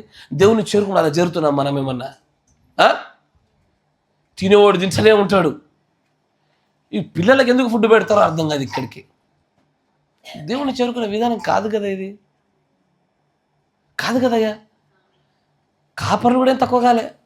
చూయింగ్ గమ్ వేసుకొని వచ్చి బోధ చేసే ప్రయత్నం చేసి వాళ్ళు లేకపోలే. తినడానికి వస్తున్నాము ఇక్కడికి ఏమన్నా? తినే తిండి యొక్క పదార్థాలన్నీ కూడా బయట కదా చూసుకోవాల్సింది. ఇదంతా కూడా ఇర్రెవరెంట్ అప్రోచ్ అంటాడు ఆయన. ఒక్కసారి మీరు సండే ఇట్లా లేచి వెళ్ళిపోయిన తర్వాత మేము 3 చప్పుడు మాకు కనబడతాయి. 2-3 చిప్స్ ప్యాకెట్లు, 2-3 బిస్కెట్ ప్యాకెట్లు, వాటి పొడిలు సొంపులు కనబడుతున్నాయి ఇక్కడ. ఇది గౌరవపూరితమైనటువంటి భక్తి. దేనికోసం వచ్చాం మనం ఇక్కడికి? తినడానికా? ఓ గంటన్నర సేపు మనం మామూలుగా దైవభక్తి చేస్తూ దేవుని కొరకై నిజంగా పూర్తిగా సరెండర్ అయిపోయి లొంగిపోయి కూర్చోలేకపోతున్నామా? దీనిని దేవుని యొక్క ప్రవక్త అంటున్నాడు, ఇది అగౌరవపూరితమైన ఆత్మ. It's a completely irreverent behaviour. అయ్యా మన ప్రవర్తన అలాగ లేదు అని అంటాడు. చూడండి, just come just as soon as you can come and mean what you are talking about. God will receive you. నువ్వు ఎలాగూ రావాలో అలాగూ వచ్చినప్పుడే నువ్వు ఆశీర్వాదాలు పొందుకుంటావు. కానీ అయ్యా బిస్కెట్ ప్యాకెట్లు తెస్తే బబుల్ గమ్ నోట్లు వేసుకుంటే సొంపులు వేసుకొని నవ్వుకుంటే సంఘంలోకి వస్తే ఇవి కూడా తప్పేనా? అయ్యా నా కంటికి నీ కంటికి చాలా అల్పమైన విషయమేమో, మన తండ్రి కంటికి ఇది అగౌరవపూరితమైన విషయం. ఒక మాట చెప్పండి అయ్యా. ఇప్పుడు ఎదురుగా మీరు కలిసి రాలేదు నాకు తెలియదు కానీ ఒక కలెక్టర్నో, ఒక ఎంపీనో, ఒక ఎమ్మెల్యేనో, ఒక సీఎంనో కలిసినప్పుడు వాళ్ళ దగ్గర నమస్తే అంటావా? వాళ్ళ ముంగట బిస్కెట్ ప్యాకెట్ ఓపెన్ చేసి చూడు మాకు కూడా వాటర్ సమస్య ఉంది అని చెప్తావా? ఎట్లుంటుందా నీ ప్రవర్తన అప్పుడు? ఒక ఎంపీ దగ్గర, ఒక ఎమ్మెల్యే దగ్గర, ఒక రాజకీయ నాయకుడి దగ్గర, ఈ లోకంలో ఉండే ఒక అధిపతి, ఒక అధికారం, ఎందుకంటే ఏ అధికారమే దేవుడు ఇస్తేనే వచ్చేది, అలాంటి ఒక అధికార దగ్గర నీ ప్రవర్తన ఎలా ఉంటుంది? ఇప్పుడు ఇట్లుందా? నీ పక్కన ఉన్నోడు ఎవడన్నా ఎక్కువ అరే ఆగురా అంటావానవా? ఎస్ఆర్లో వాడు నీకు విషయం తెలుసా? కోర్టుకి వెళ్ళేటప్పుడు కూడా, ఎందుకంటే మా ఫ్రెండ్ గారు ఒకటి చెప్పాడు, డ్రింకింగ్ చేసి డ్రైవింగ్ చేసి దొరకబడ్డాడు. అది చెప్తాడు ఏమని, అక్కడికి వెళ్తే కోర్టు దగ్గరికి వెళ్తే కోర్టులో జడ్జి ముందు నిలబడేటప్పుడు ఈ పై బటన్ పెట్టాలంట కంపల్సరీ. పట్టకపోయినా సరే అంటే సస్పెండ్ పెట్టుకొని ఇట్లా నిలబడాలి. ఏది ఈ లోకంలో తీర్పు తీర్చే ఒక మనుషుడు ఎదుట నువ్వు అంత భయంగా నువ్వు నిలబడాలన్న రూల్స్ ఉంటే, పరలోకపు న్యాయాధిపతి అయినా నీ దేహాన్ని, నీ ఆత్మ, నీ ప్రాణాన్ని కూడా చంపగలిగే అధికారం కలిగిన కూడా ఆయన ఎదుట మన ప్రవర్తన ఎలా ఉంది? మనం ఎట్లా కూర్చుంటున్నాం? ఎట్లా ప్రవర్తిస్తున్నాం? ఎట్లా మాట్లాడుతున్నాం? అయ్యా నిజం చెప్పండి, మనం నిజంగా గౌరవపూరితమైన రీతిలో మన సంఘంలో ఉన్నామా? ప్రార్థన చేసుకున్నప్పుడు కూడా నువ్వు దేవుని ఎక్కడైనా, నువ్వు ఇంట్లో బయట సంఘంలో ఎక్కడైనా సరే దేవుని నువ్వు సమీపించేప్పుడు ఆ రెవరెన్స్తోని, ఆ భక్తితో మనం సమీపిస్తున్నామా? ఆ ఇర్రెవరెన్స్ మన యొక్క ప్రార్థన వినబడకుండా, మనకు స్వస్థత కలగకుండా, దేవుడికి మనం ఇంపైన వారిగా ఉండకుండా ఇదే కారణము. సార్ ఇప్పుడు ఒక ఉదాహరణ, పరలోకంలో హోసన్నా హోసన్నా జయధ్వనులు వింటారు. ఎస్ఆర్నో వింటారా? చేస్తామా? యేసుప్రభువు అట్లా వచ్చారు, ఇట్టాగే కూర్చున్నారు మీరంతా. అప్పుడు ఒక దేవదూత వచ్చి, ఎందుకంటే దూతలే వస్తారుగా, దూత వచ్చి ప్రకటన 19 అన్నట్టుగా హల్లెలూయా అన్నాడు. ఓకే, మన భాష కాదేమో కదా, మీకు అర్థం కాలేదు. Praise the Lord. ఇప్పుడు మీలో ఎవరైతే చేతులు లేపలేదో అప్పుడు అట్లాగే లేపకుండా ఉంటావా? మీకు అర్థం కావాలా? ఎందుకంటే మనం ఏకకాలంలో 2 పరిమాణాల్లో నివసించే ప్రజలం. మనం పరలోకాన్ని భూమి మీదకి తీసుకొచ్చే సమూహం. పరలోకం ఎక్కడ లేదు, మీ మధ్యలో ఉందని చెప్పాడు. అక్కడ ఒక ప్రవర్తన, ఇక్కడ ఒక ప్రవర్తన కనబడుతుందంటే మనలో భేదమైన వ్యక్తం ఉన్నట్టే. యేసు ప్రభు నేరుగా వస్తేనేమో అక్కడ స్తోత్రం స్తోత్రం అంటావు. ఇప్పుడు ఇక్కడ లేడు అనుకుంటున్నావా? ఆ విశ్వాసం లేదా నీకు? ఆయన యొక్క ఆత్మ యొక్క ఆ ప్రశస్తమైన ఉనికిని నువ్వు అనుభవించలేకపోతున్నావా? ఏకకాలంలో 2 పరిమాణాలు చూడలేకపోతున్నావా? వధువు అయితే చూడగలుగుద్దే. వధువు ఎక్కడున్నా అలాగే చేస్తదే. అప్పుడు యేసు ప్రభు నేరుగా వస్తేనే హోసన్నా హోసన్నా అనగలుగుతున్నావు. ఇక్కడ ఏమైంది? ప్రైజ్ లార్డ్ అంటే నీ గర్వాల చేత నీ చేతులు కింద పడ్డాయా? ఇది అగౌరవపూరితమైన భక్తి విధానాలు. ఆడ కూడా దేవుడు ఏదైనా మాట చెప్తే ఆమె అంటావా? అంటవారావా? ఇక్కడ చెప్పే దేవుడి మాటలు కావన్నట్టు, అంటే ఇక్కడ పరిశుద్ధాత్మ లేదన్నట్టు. ఇది ఇర్రెవరెన్స్, అగౌరవం. అయ్యా, ఈ అగౌరవపూరితమైనటువంటి దేవుని చేత చేయబడుతున్న మన సంధి చెల్లుబాటు అవ్వట్లేదు. మన భక్తి మారాలా, మన ఆలోచన విధానాలు మారాలా. దేవుడి సంఘంలో ఎలా పడితే అలా ప్రవర్తించడానికి వీల్లేదంటున్నాడు ఆయన. ఇది సంఘంలో మనుషులు కనపరుచుతున్న అగౌరవపూరితమైన భక్తిహీనత. ఎందుకే నేను చెప్పలేకపోతున్నా ఆమెనని? భక్తి లేదు నాకు. ఎస్ఆర్నో? భక్తి అంటే ఏంటిది? దేవుడి లాగా. దేవుడు అన్ని విషయాలకు అన్ని వేళలా ఆమెనను వాడై ఉన్నాడా? నేనెందుకు అనలేకపోతున్నానంటే నాలో భక్తి లేదు, నేను దేవుడిలా ఉండట్లేదు. I'm not able to be like God.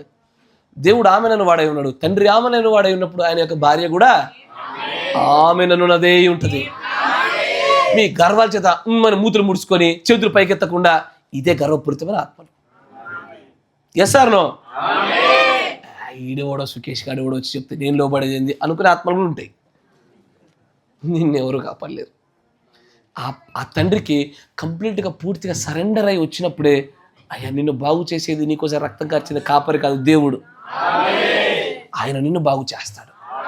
నువ్వు లోబడవలసిన ఆయనకి. ఈ మాటలు నావి కావు, ఈ గడియ వర్తమానికుడి మాటలు ఇవి. ఆయన అంటాడు, అయ్యా చూయింగ్ గేమ్లు వేసుకునే సంఘాలకు రాకండి, తినుకుంటూ దేవుణ్ణి చేరకండి అయ్యా. ఏది పెడితే తీసుకొచ్చి దేవుణ్ణి చేరే విధానాలు కావు, ఇది భక్తితో కూడుకున్న విషయాలు. దేవుణ్ణి చేరుకుంటున్నామా? అత్యంత భయభక్తులతో చేరుకోవాలా. ఆమేన్. మరొక విషయం చూపిస్తాను మీకు.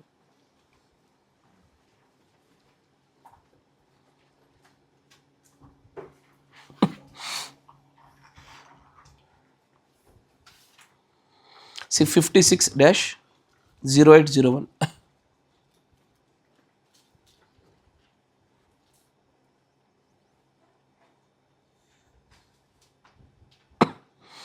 తెలుగులో ఏముందమ్మా?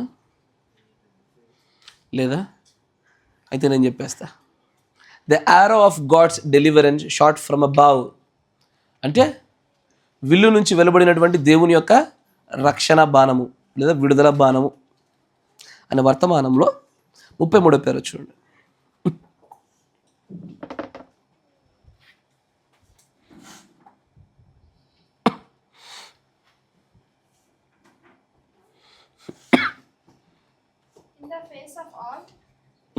That now show you there is a hope. Old king. The old king. అందరు తీయలేదు అనుకుంటా, ఒక్క నిమిషం ఆగమ్మ. తీసారా?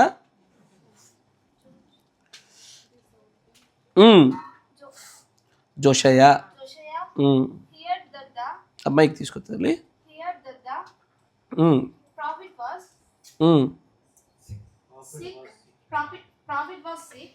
అక్కడ ప్రవక్త అయినటువంటి ఎలీషా అత్యంత మరణకరమైనటువంటి ఒక రోగం చేత బాధపడుతున్నాడు. ఆయన నా మాట జాగ్రత్త వినాలా.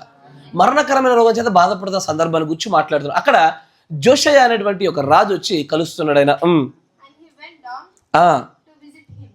అతను వెళ్ళి పలకరించుదాము, దర్శించుదాము అనే ఉద్దేశం చేత వెళ్ళాడు. And when he went to visit him, ఆయన ఎప్పుడైతే ఆ ప్రవక్త అయినటువంటి ఎలీషా మరణకరమైన రోగంతో బాధపడుచున్నప్పుడు ఈ రాజు అక్కడికి వెళ్ళాడో, he did not come irreverent. ఆయన భక్తి లేకుండా గౌరవం లేకుండా నేను రాజుని అనుకొని రాలే. He walked up. ఆయన ఇదేంది He would come with respect. ఆయన గౌరవములతో చేరుకుంటున్నాడు. He walked up. ఆయన నడుచుకుంటూ వెళ్ళాడు. He had enough God ఆయనకి ఎంత దైవభక్తి ఉందంటే about him to know that he must visit the prophet with respect.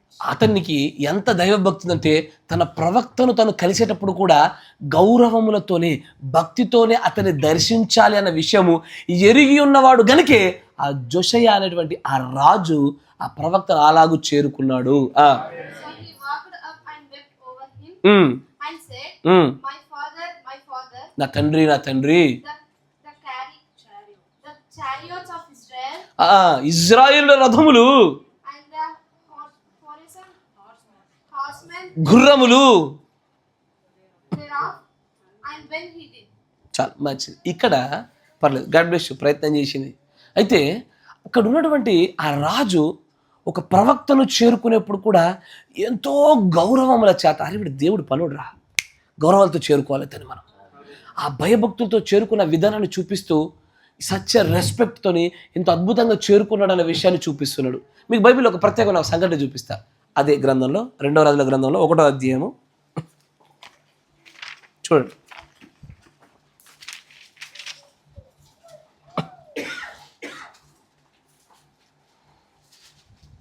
ఇప్పుడు ఆ జోషయ్య అనేటువంటి రాజు ఎలాగో ఎంత గౌరవంతో వచ్చాడో, ఇప్పుడు దీనికి విరుద్ధమైన మరొక కార్యాన్ని చూపిస్తా మీకు. దాంట్లో జాగ్రత్తగా వినండి.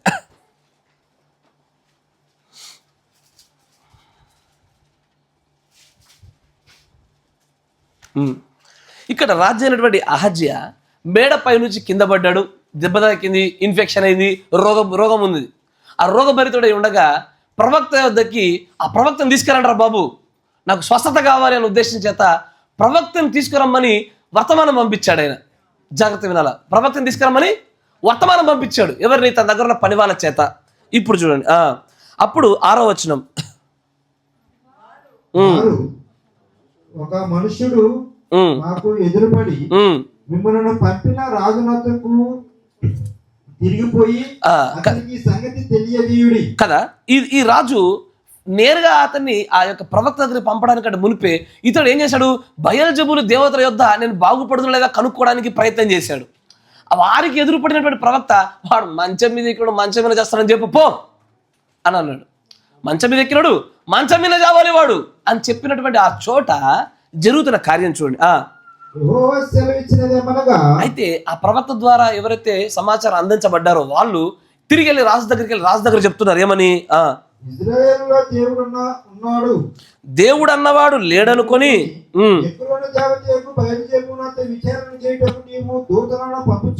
పంపుచున్నావే. నువ్వు ఎక్కిన మంచం ఉందా, దిగను కూడా దిగు, అక్కడక్కడ చచ్చిపోతావు అని చెప్పేశాడు. దేనికి? నీకు అనారోగ్యం వస్తే దేవుని ఆశ్రయించకుండా బయల్జెబూలు దేవతను ఆశ్రయిస్తావా? అన్య దేవతల దగ్గరికి వెళ్తావా? నువ్వు అక్కడికక్కడ చస్తావు చూడు. మిమ్మల్ని ఎదుర్కొని వచ్చి ఈ మాట చెప్పిన వాడు ఎలాంటి వాడని రాజు అడిగారు. రాజు, ఎవడరా ఇంత పెద్ద మాట అన్నది? ఎవడు మిమ్మల్ని మీతో అట్లా మాట్లాడింది అని ఆ పని వాళ్ళు అడగారు. ఆ పని వాళ్ళు అంటారు, అందుకు వారు అతడు గొంగలిని ధరించుకొని నడుమునకు తోలు దట్టి కట్టుకున్న వాడై ఆ మనుషుడు ఏలియాని అతడు చెప్పెను. ఆయన ఖచ్చితంగా ఇట్లాంటి వివరణ ఉందంటే ఖచ్చితంగా ఏలియానే. ఎందుకంటే ఈ వివరణ ఇంకెవరికి సూట్ కాదు. ఏలియానే ఇలాగున వచ్చి అంత ధైర్యంగా మాట్లాడగలిగేవాడు. అలాంటి వస్త్రధారణ అతనికే ఉంటది. ఇప్పుడు రాజు చెప్పాక అంటాడు, వెంటనే రాజు 50 మందికి అధిపతి అయిన ఒకరిని వాని 50 మందితో కూడా ఏలియా వద్దకు పంపెను. ఇది ఎలీషాకు అనారోగ్యం ఉన్నప్పుడేమో ఒక రాజు అత్యంత గౌరవాలతో కూడుకొని దర్శించడానికి వస్తే, ఇక్కడ రాజుకే మరణకరమైన రోగం ఉండగా వీడే భయభక్తులతో రావాల్సిన చోట పనులను పంపించిండు. అన్నమాట, జాగ్రత్త వినాలా. ఇప్పుడు మొదటి సందర్భం ఏంటి? ఎలీషాకు ఆరోగ్యం బాలే, దర్శించడానికి ఒక రాజు దేవుని ప్రవక్త అంటాడు, హీ కమ్ విత్ రెస్పెక్ట్, పూర్ణ భయంతో గౌరవాలతో ఆ ప్రవక్త దగ్గరికి వచ్చి కనబడినాడు. ఆయన పరామర్శించాడు. అది మనము గ్రంథంలో చూస్తాము. కానీ ఇక్కడ అహజ్య అనేటువంటి ఒక రాజు తాను మరణమైపోతున్న స్థితిగతుల్లో ఉండగా తనకు కావాల్సినటువంటి స్వస్థత కోసము ప్రవక్త యొద్దకి తన పనులతోనే సరే మంచం మోయించుకోనన్నా వెళ్ళవలసిన వాడై ఉండగా పనులను పంపించిండు. ఇప్పుడు పాస్టర్ ఎట్లా అంటాడో విశ్వాసులు అట్లాంటి వాళ్ళే, రాజు ఎట్లా అంటాడో సైనికులు అట్లాంటి వాళ్ళే. రాజును బట్టలేగా సైనికులు నడిచేది. Yes or no? కరెక్టేనా కదా? ఇప్పుడు చూడనా, 50 మందితో కూడా ఏలియా యొద్దకు పంపెను. అతడు కొండ మీద కూర్చుని ఉండగా, అతడేమో కొండ మీద ఉన్నాడు. ఏలియా 50 మంది వెళ్ళిర్రు. అధిపతి ఎక్కి, ఆ 50 మందికి అధిపతి ఉంటాడుగా, ఒకడు ఇన్ఛార్జ్ గాడు, వాడు ఎక్కిండు పైకి.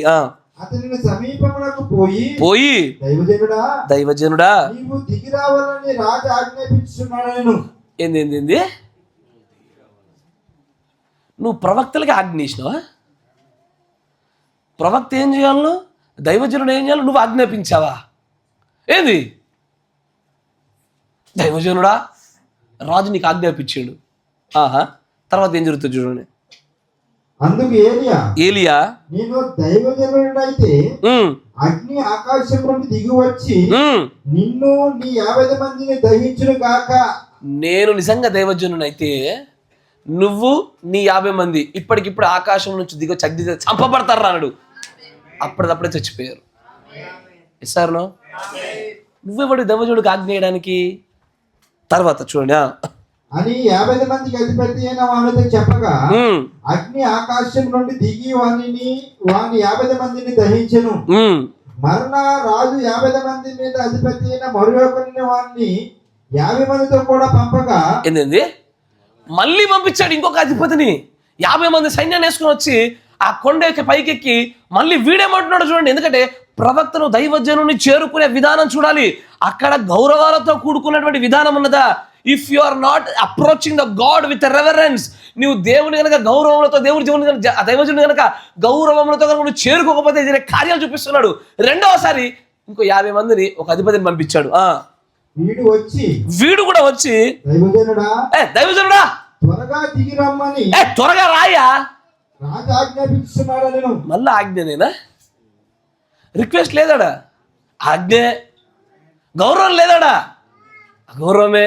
ఇప్పుడు చూడండి మళ్ళీ అంటాడు, అందుకు ఏలియా నేను దైవజనుడైతే, మళ్ళీ అదే డైలాగ్ వచ్చిందిరా బాబోయ్, నేను దైవజనుడైతే అగ్ని ఆకాశం నుండి దిగి వచ్చి, మళ్ళీ అగ్ని ఆకాశం నుంచి దిగి వచ్చి నిన్ను నీ 50 మందిని దహించును గాక. నిన్ను నీ 50 మంది దహించును గాక. ఊరిని ఏం జరిగింది? ఆయన పలకగానే జరగాల్సిందే, జరిగే. తర్వాత ఆకాశం నుండి దేవుడు అగ్ని దిగి వాని 50 మందిని దహించెను. చాలు 13వ వచనం చూడండి. ఇప్పుడు ఇంకను రాజు 50 మందికి అధిపతి అయిన ఒకరిని వాని 50 మందితో కూడా పంపగా, మూడోసారి ఇది. అయ్యా విన్నారా? మూడోసారి, మూడో రాజు ఇది, మూడో అధిపతి వీడు కదా. ఇది మూడో 50 మంది, ఇప్పటికే 100 మంది అవుట్. ఇది చివరిది. ఈ మూడో వాడు వీడు కొంచెం తెలియగలిగినోడు, వీడు కొంచెం బుద్ధి జ్ఞానం ఉంది, వీడు కొంచెం భయభక్తులు ఉన్నాడు. వాడు అంటాడు చూడండి, 50 మంది అధిపతి అయిన మూడో వాడు వచ్చి ఏలియా ఎదుట మోకళ్ళూని. ఇది ఈ రెవరెన్స్ ఉండాలా, ఈ భక్తి ఉండాలా. రా ఆజ్ఞాపిస్తున్నాడు. ఎవడ్రా నువ్వు దేవజనుడు ఆజ్ఞాపించడానికి? Where is your respect? అప్పుడు అంటాడు, అతడు తెలుసు అతడికి నాకంటే ముందు 50 గుంపు వచ్చింది, నేను మళ్ళా అడ్డదిడ్డంగా మాట్లాడితే నాకు కూడా అగ్ని దిక్కవుతుంది, నన్ను కూడా బార్బిక్యూ చేసుకొని కాకులు రాబోతులు తింటాయి, కాల్చుకొని తింటట్టున్నాయి అని ఏం చేశాడు? మోకాళ్ళుని. అప్పుడు ఇంతకు ముందు ఉన్న దైవజనుడికి ఈ దైవజనుడికి వ్యత్యాసం ఉంది. ఫస్ట్ దైవజనుడా, ఇక్కడ దైవజనుడా, రెండింటి వ్యత్యాసమైన పిలుపది. ఆయన అంటాడు ఇక్కడ ఉంది ఏది? దయను నా పట్ల కనపరిచి దయచేసి నా ప్రాణములను నీ దాసులైన ఈ 50 మంది చేసిన ప్రాణములను, నీ దాసులని 50 మంది ప్రాణములను నీ దృష్టికి ప్రియమైనవిగా ఉండనిమ్ము. గమనించండి, మొదటి అధిపతి వచ్చినప్పుడు, రెండో అధిపతి వచ్చినప్పుడు ఎక్కడ దేవుడి స్వరం వినబడలే. ఎస్ఆర్లో మొదటి అధిపతికి రెండో అధిపతికి ఎక్కడ దేవుడి స్వరం లేదు. ప్రవక్తే తనకు తానే వీడు కనపరిచిన అఘోరవ పరిస్థితిని బట్టి తానే నిర్ణయం తీసుకొని అగ్నిని దించాడు ఆయన. కానీ మూడో వాడు he come with respect, he come in the reverence. వాడు గౌరవాలతో చేరుకున్నాడు. వాడు చేరుకున్న విధానం మోకాళ్ళుని దైవజనుడా, దయచేసి నా ప్రాణము 50 మంది ప్రాణం నీకు ఇష్టంగా ఉండని అయ్యా. రాజు పిలుస్తున్నాడు, మిమ్మల్ని తీసుకురాకపోతే వాడు మమ్మల్ని చంపేస్తాడయ్యా. ఆ గౌరవములతో కూడుకున్నటువంటి ఆ మాట్లాడే విధానానికి అప్పుడు ఏం జరుగుతుంది? ఒక అద్భుతమైన కార్యము. చిత్తగించుమా, అదే ఆ 3వ వాడు మాట్లాడుతున్న మాట, చిత్తగించుము. ఆకాశం నుండి అగ్ని దిగి వెనకటి పంచదశాధిపతులను ఇద్దరిని వాని 50 మందితో కూడా దహించెను. నాకు తెలుసు, నాకంటే ముందున్న వచ్చి నీ పట్ల అడ్డదిడ్డంగా మాట్లాడడానికి ఏం జరిగిందో. ఇప్పుడు అయితే నా ప్రాణము నీ దృష్టికి ప్రియమైనదిగా ఉండని, నా ప్రాణమైతే నీ దృష్టికి ప్రియమైనదిగా ఉండనిమ్ము అని మనవి చేయగా, యెహోవా దూత వానికి భయపడక. ఏంది? మొదటి పంచదశాధిపతికి, 2వ పంచదశాధిపతికి యెహోవా దూత ప్రమేయం లేదు కానీ ఆయన జోక్యం లేదు కానీ, 3వ వాడు మోకాల్లోని గౌరవం చేత భయభక్తుల చేత వాడు ఇచ్చి మాట్లాడగానే ఏలియా కాదు, యెహోవా దూతే దిగొచ్చి భయపడక ఏమన్నాడు తెలుసా? నువ్వు భయపడక వారితో కూడా దిగిపోమని ఏలియాకు సెలవిచ్చెను గనుక. ఇద్దరు పంచదశాధిపతులు వచ్చినప్పుడు కదల్చబడినటువంటి ఏలియా యొక్క పాదాల్ని ఒకడు గౌరవంతో చేరుకోగానే, భయభక్తులతో చేరగానే దూతే దిగొచ్చి కదులు, నువ్వు వెళ్ళి దిగవలసిన సమయం ఇదే అయ్యా. గౌరవము యెహోవా దూతను దించింది. భక్తి, ఆ గౌరవము, ఆ యొక్క లోబడే తత్వము, ఆ మనం ఎందుకు పనికిరామనేటువంటి ఆ తత్వము యెహోవా దూతని దించి స్వరాల్ని భూమికి దించిన ప్రవర్తన. కానీ ఈ రోజున మనం దేవుని సన్నిధికి వస్తుంటే అలాంటి భయభక్తులతో రావట్లేదు. ఇంటి యొద్ద ప్రార్థన చేసుకుని, ప్రభువా నీ సన్నిధికి వెళ్తున్నాను ఆయన, నాతో మాట్లాడు, నాలో ఉన్న పాపాలు తీసివేయి, నన్ను ఎంతగా నువ్వు తండ్రి ప్రభు చెక్కినా సరే ఒక మహోన్నత కళాఖండంగా చేయి ప్రభువా అని మనం అడుగుటలేదయ్యా. మనం చేరుకుంటే ఎంతో క్యాజువల్గా, దేవుని ప్రవక్త అంటాడు, we approach God very casually. దేవుని ఏదో అలా అలా అలా అడపదడప చేరుకుంటున్నామంట. అయ్యా, ఒక దైవజనుడి పట్ల ఇద్దరు పంచదశాధిపతులు చేసిన కార్యాలకు ఎలాంటి శిక్షను పొందుకున్నారో, ఒకరు మోకాల్లోని వాడు గౌరవాన్ని, లోబడి తత్వాన్ని ప్రదర్శించినప్పుడు దేవుడి దూత, నాకు అనిపించింది, నేను ఈ వాక్యం చదివినప్పుడు పిల్లలకు బోధించేప్పుడు నా ఆచరణతో ఒకటి, ఏది ఆడు చేసిన పని ఏంటిది? యెహోవా దూతను దించగలిగిన ఈ కార్యం ఏంటి? మోకాళ్ళుని లొంగిపోయి సరెండర్ అయిపోయి, నీ దృష్టికి నా ప్రాణం ఇష్టంగా ఉండ నీవు, అంతే. అతను లొంగిపోయాడు, గర్వాన్ని పోగొట్టుకున్నాడు. దూతలను దించగలిగినటువంటి ప్రవర్తన అది. నాకేం తెలుసు, నన్ను తమ్ముడికి ఏమైనా పని ఉన్నా నేను? ఇది భక్తిహీనత మాటలు. వాడు మాట్లాడే మాటలు భక్తిహీనత మాటలు. భక్తి గౌరవాలతో మాట్లాడిన మాటల వల్ల దూతలు దించిన సందర్భము. ఆ 3వ వాడు చూసారా, వాడు ఒక్కడు బతికాడంటే దాని అర్థం ఏంటో తెలుసాయ్యా? వాడితో పాటు 51 మంది 51 కుటుంబాలు బతికాయి. 51 కుటుంబాలు అంటే తెలుసా, మన సంఘం కంటే పెద్దది. వాడు భర్తలు చచ్చిపోతే ఎట్లా ఉంటుందయ్యా? వాళ్ళ భర్తలకు శాపాలు తగిలితే ఎట్లా ఉంటుంది? వారి భార్యలకు, వారి పిల్లలకు, అందరికీ శిక్షే, అందరిపైన ప్రభావం పడేదే. కానీ అక్కడ చూస్తుంటే దూతల్ని దించగలిగింది ఏది? నువ్వు మోకాళ్ళుని గౌరవాన్ని ప్రదర్శించిన ఆ 4 మాటలకేనా? కానీ అగౌరవపూరితమైనటువంటి ఆ మాటలకు ప్రాణాలు పోగొట్టుకున్నారు. నువ్వు దేవుణ్ణి సమీపించినప్పుడు, when you approach the God, దేవుని సంధించినప్పుడు గౌరవాలతో సంధించు. You should show the respect. ఆ గౌరవం లేక చనిపోయిన వారి వల్ల మనం ఉండొద్దు. అయ్యా, దేవుని మందిరానికి వస్తున్నాం, నిద్రలు పోవడానికి రాబాకండి, తినుకుంటూ రాబాకండి, తినిపించడానికి రాబాకండి. అయ్యా, ఎలా పడితే అలా కూర్చునేది కాదు, ఎలా పడితే లేచి అలా వెళ్ళిపోయేది కాదు. ఇది అత్యంత పరిశుద్ధమైన స్థలం. ఇది ఇక్కడ పూర్తి స్థాయి భయభక్తులతో కలిగి ఉండాల్సిన స్థలము. కానీ మనకు తెలియకుండానే మనం అత్యంత భయంకరంగా ఒక భక్తిహీనత జీవితాల్లోనికి మనం చేస్తున్న, అది నీ కంటికి చిన్నదే. అయ్యా ఆలోచించండి, ఒక అన్యుడి దగ్గరికి వెళ్ళి, నేను చర్చిలో నాకు బాగా కాళ్ళ నొప్పి వస్తుందని చెప్పి లేచి బయట తిరిగి వచ్చిన అని చెప్పి ఒకసారి, అతను ఏమంటాడు? కరెక్టేగా, నొప్పి వస్తే ఏమాత్రం లేవద్దా? ఏంది నేను చెప్పు కూర్చుంటారు, మొక్క నొప్పి రావా మాకు? ఇట్టాక ఒక ఆయన, నేను చేతులు ఎత్తి ప్రార్థన చేసి ఉంటాను, నాకు చేతులు నొప్పి వచ్చినాయి, దించిన, నొప్పి వస్తే దించొద్దా? దించితే ఓటం వస్తుంది, చేతులు లేపితేనే విజయం వస్తుంది. అయ్యా, కింద రాళ్ళు పెట్టుకోనైనా సరే చేయవలసిన పరిస్థితి. కూర్చొని ఉండలేకపోతున్నావు, చైర్లలో కూర్చో, ఇంకో 100 చైర్లు కొనుక్కుందాం, ఏదో ఒకటి చేద్దాం. దయచేసి భక్తితో భయభక్తులతో ఉందాం. తండ్రి చూస్తున్నాడు, యేసుప్రభువుని ఎదురుగా నిలబడితే ఎలా ఉంటాను అలా ఉండాలా, అలాంటి ఆరాధన చేయాలా. అప్పుడే దూతల్ని దించగలుగుతాము, శక్తిని దించగలుగుతాము, ఆరాధన చేయగలుగుతాము. అప్పుడు ఆ గుంపులోనే God able to move freely. అలాంటి వారి పైన దేవుని ఆత్మ అల్లాడింపబడుతుంది. గౌరవంతో కూడుకున్న చోట ఎంతో గొప్ప శక్తిని దించిన ఆ 3వ పంచదశాధిపతిని చూస్తున్నప్పుడు అనిపిస్తుంది, it takes only a small respect. కొంత గౌరవం అయ్యా దైవజనుడికి, దేవుడికి మనం ప్రదర్శించాల్సింది. ఆ కొంతపాటి గౌరవంలోనే గొప్ప శక్తి, ప్రాణాలు కాపాడుకునేటువంటి స్థితి. అన్నమాట. ఇది మన జీవితాల్లో కరువు అవుతుంది, సంఘాల్లో కరువు అవుతుంది. ఎంటే మెసేజ్లోనే ఓదికి బోధిస్తుంటే నచ్చినోడు నస్తున్నాడు, నచ్చినోడు వెళ్ళిపోతున్నాడు, తింటున్నాడు, పోతున్నాడు. దానికి పట్టలేదు, దానికి అడ్రస్ లేదు. చేపల మార్కెట్ అన్న కొంచెం చక్కగా ఉంటుందేమో, కొనుక్కున్నాక వెళ్తాడు, నచ్చకపోతే వెళ్తాడు. ఇది విచిత్రం. ఇది ఎప్పుడు పడితే అప్పుడు కూర్చోవడం, ఎప్పుడు పడితే అప్పుడు వెళ్ళడము, ఇదంతా కూడా భక్తిహీనతలో భాగాలు, ఇర్రెవరెన్స్, అగౌరవపరిచే క్రియలు. అయ్యా ఇలాంటి క్రియల్లోనికి మనం జారకూడదయ్యా. మనం బాగుపడాలా, మనం మార్చబడదాము. నువ్వు కూర్చునే విధానం, మాట్లాడే విధానం, చూసే విధానం, వినే విధానం, అర్థం చేసుకునే విధానం, నువ్వు ఈ మందిరంలో నువ్వు నడిచే విధానం, దేవుని నువ్వు సమీపించే విధానము, దేవుడు చూసేవాళ్ళు సార్ నా భయభక్తులు కలిగిన కుమార్తె అని చెప్పాలా. లేనిరా నీకు తెలియకుండా నేను మృగం యొక్క ముద్రకు ఒక్కొక్కడుగు దగ్గర వేసిన వారం అవుతున్నామయ్యా. అలాంటి వారిగా మనం ఉండొద్దు. భయభక్తులు కలిగి జాగ్రత్తగా ముందుకు సాగిపోదాం. God bless you. దీవించిన గాక.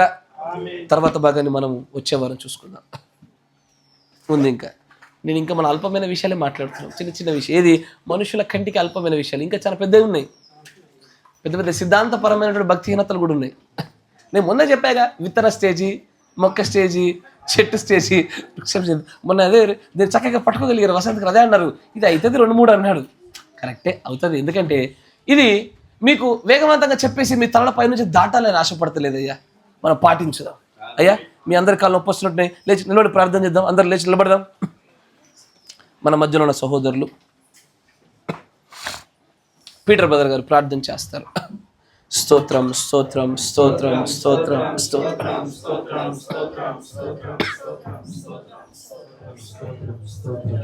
నిలబడండి, చేతులు ఎత్తండి, ఆయనకు భయభక్తులు ప్రదర్శించండి.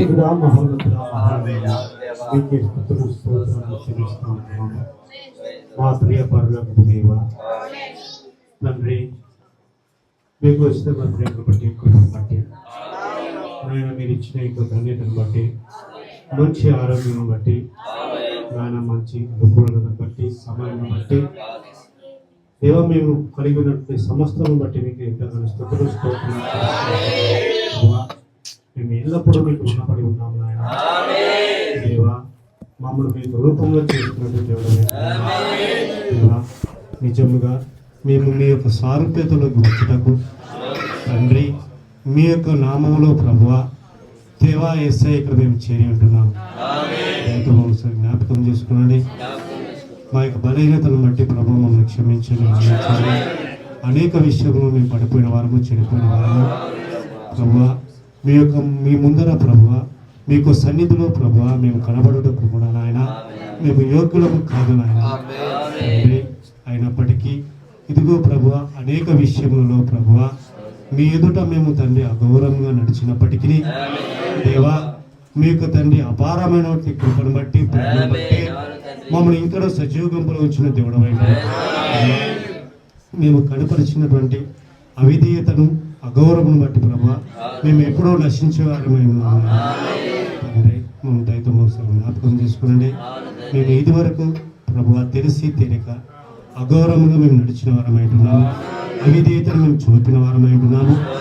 దేవా యేసుక్రీస్తు రాజా మీకు సన్నిధానములో మీకు తండ్రి పరిశుద్ధుల ఎదుట ప్రభువా, మరి విశేషంగా మీకు దాసులు ఎదుట ప్రభువా మేము అగౌరవంగా నడుచుకున్న వారమై ఉంటున్నాము. మమ్మల్ని క్షమించండి, మన్నించండి. ఇక మీదట ప్రభువా యేసయ్య తండ్రి మీకు సన్నిధానం నుంచి ప్రభువా యొక్క ఆరాధన క్రమం గుండా ప్రభువా మేము తండ్రి అగౌరవంగా మేము లేచి వెళ్ళకున్నట్టు సహాయం మీకు సన్నిధానంలో ప్రభువా మేము తను ఏది తినకున్నట్లు సహాయం దయచేయండి. మేము ఇక్కడ తినటకు మేము రాలేదు ప్రభువా, ఇక్కడ మేము ఏదో కాలక్షేపం చేయడానికి ఇక్కడికి రాలేదు ప్రభువా. ఆయన దయతో మేము జ్ఞాపకం చేసుకున్నాను. అనేక మార్లు ప్రభువా నాయన యేసుక్రీస్తు రాజు ఈ తండ్రి ఈ యొక్క యుగంలో ఈ యొక్క గడిలో ప్రభువా అత్యధికంగా ప్రభువా నాయన సాతాను చేత వాడబడుచున్నటువంటి ఆ యొక్క వేపను ఏదైతే ఉన్నదో ప్రభువా అది ఆ యొక్క మొబైల్ ఏదైతే ఉన్నదో ప్రభువా దాని గుండా కూడా మేము అనేక మార్లు ప్రభువా పరిశుద్ధుల మీకు సన్నిధానంలో మేము అగౌరవంగా ప్రభువా మేము చేసి ఉంటున్నాము. మమ్మల్ని క్షమించండి, మన్నించండి. నిజంగా ప్రభువా నాయన యేసయ్య మేము తండ్రి ఈ లోకాధికారి వద్దకు వెళ్ళినప్పుడు నాయన లోకాధికారులకు మీటింగ్కి వెళ్ళినప్పుడు ప్రభువా పరిశుద్ధులు అతన్ని కలుసుకుంటూ మేము వెళ్ళినప్పుడు నాయన మా యొక్క ఫోన్లను ప్రభావ మేము స్విచ్ ఆఫ్ చేసి వెళ్తూ ఉంటాము.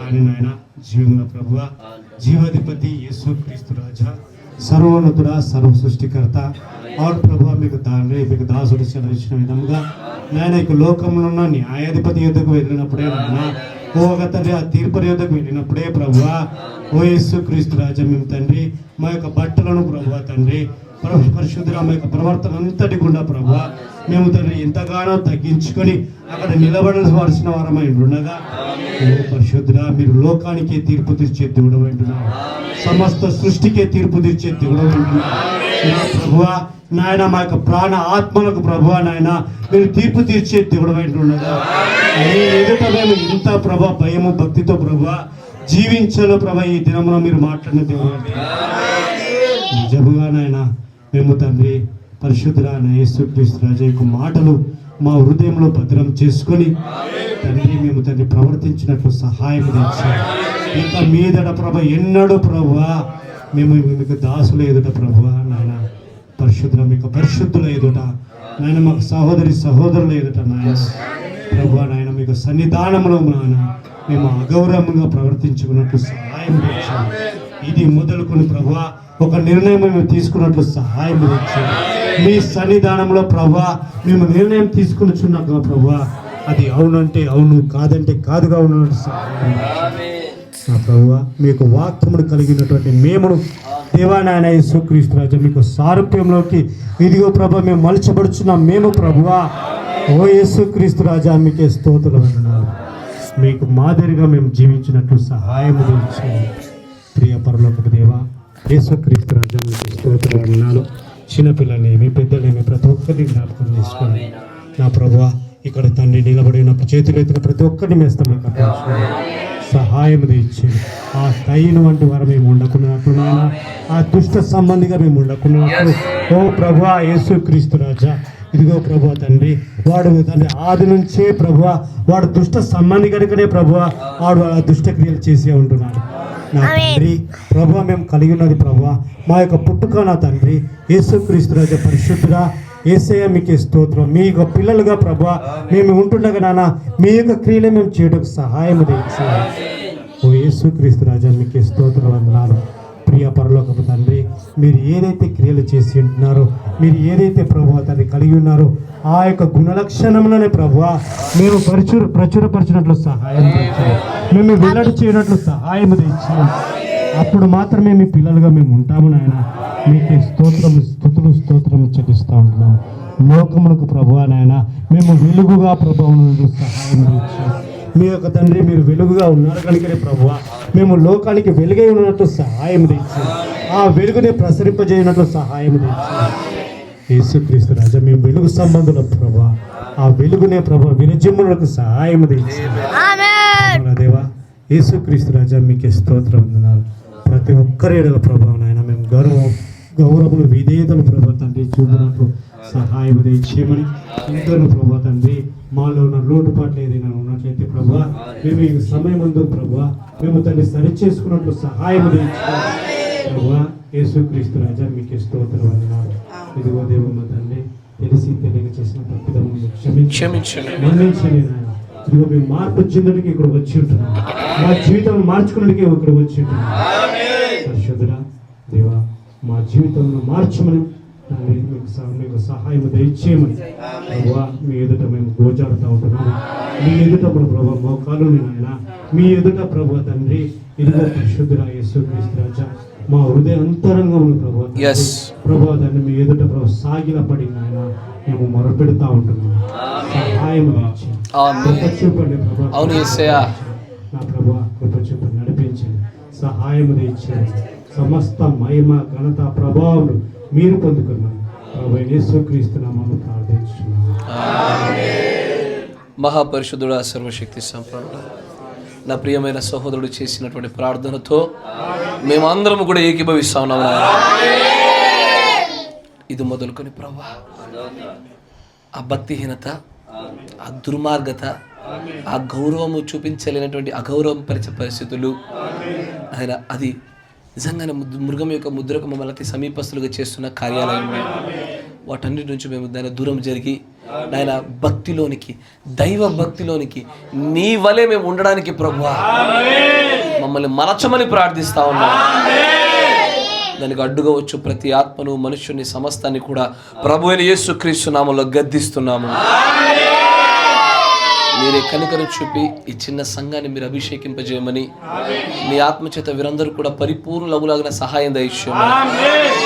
ఆయన ఒక దినమున ఆ పెంతెకోస్తు దినపైకి దిగి వచ్చిన అగ్నిలాగే ఈ సంఘము అలాంటి ప్రవర్తన కలిగి ఉండి నీ దూతలని, నీ మహిమను, నిన్నే దించున్నటువంటి భక్తి గౌరవాలు కలిగి ఉండలాగున మమ్మల్ని అందరినీ కూడా తీర్చమని ప్రార్థిస్తా ఉన్నాం.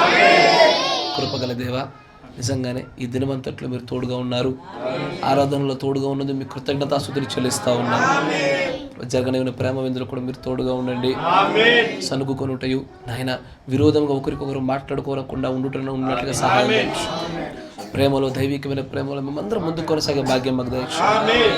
వెనుకున్న వాటిని మేము మరిచాము నాయన, ముందున్న వాటి కోసం వేగిరపడి ముందుకు సాగుచుండగా జయ జీవితాన్ని మాకు దయచేయండి నాయన.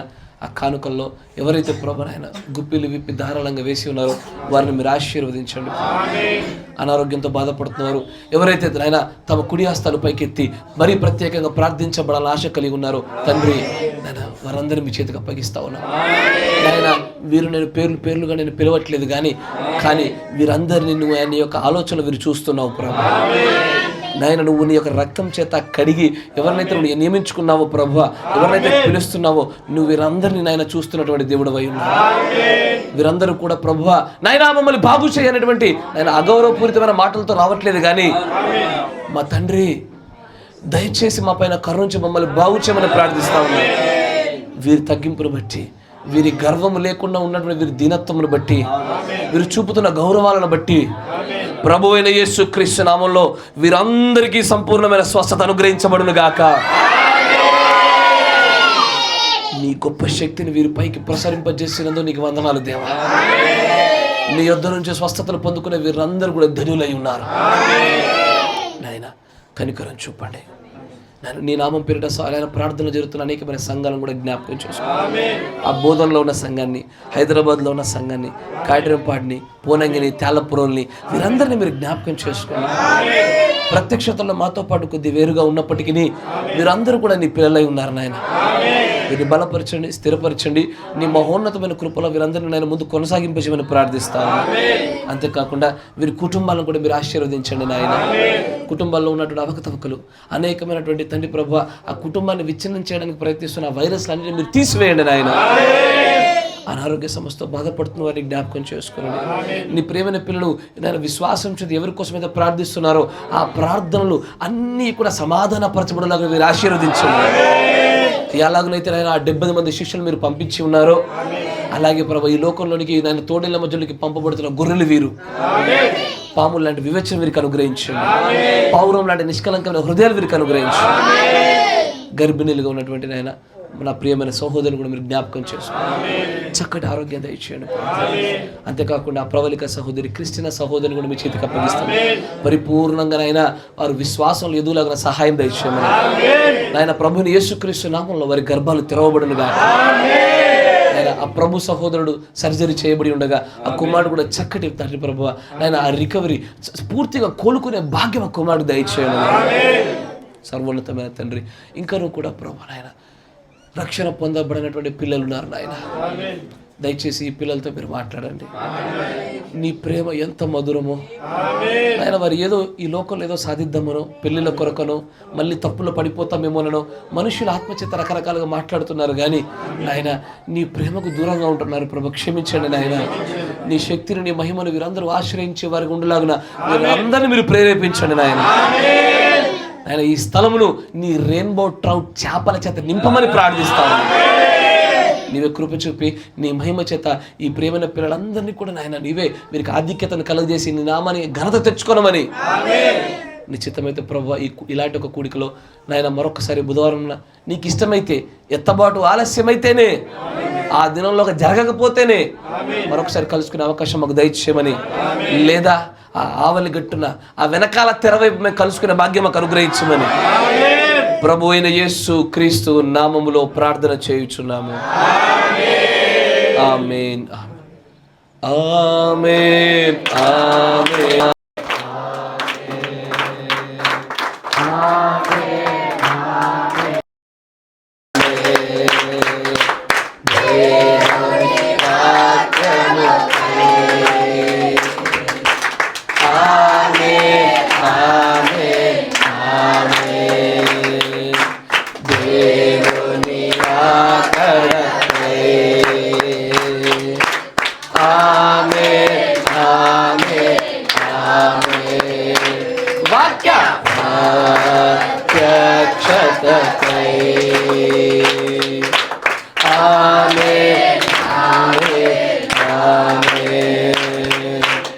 Amen. Amen. Amen. Praise the Lord. God bless you. దేవుడు మిమ్మల్ని అందరినీ దీవించును గాక. మీ అందరూ కూడా ఆయన పరిశుద్ధాత్మ యొక్క ముద్రను మీ ప్రాణంలో అందరూ పొందుకోలేక మీరు ప్రయాసపడండి, ప్రార్థన చేయండి. దేవుడు మిమ్మల్ని దీవించును గాక.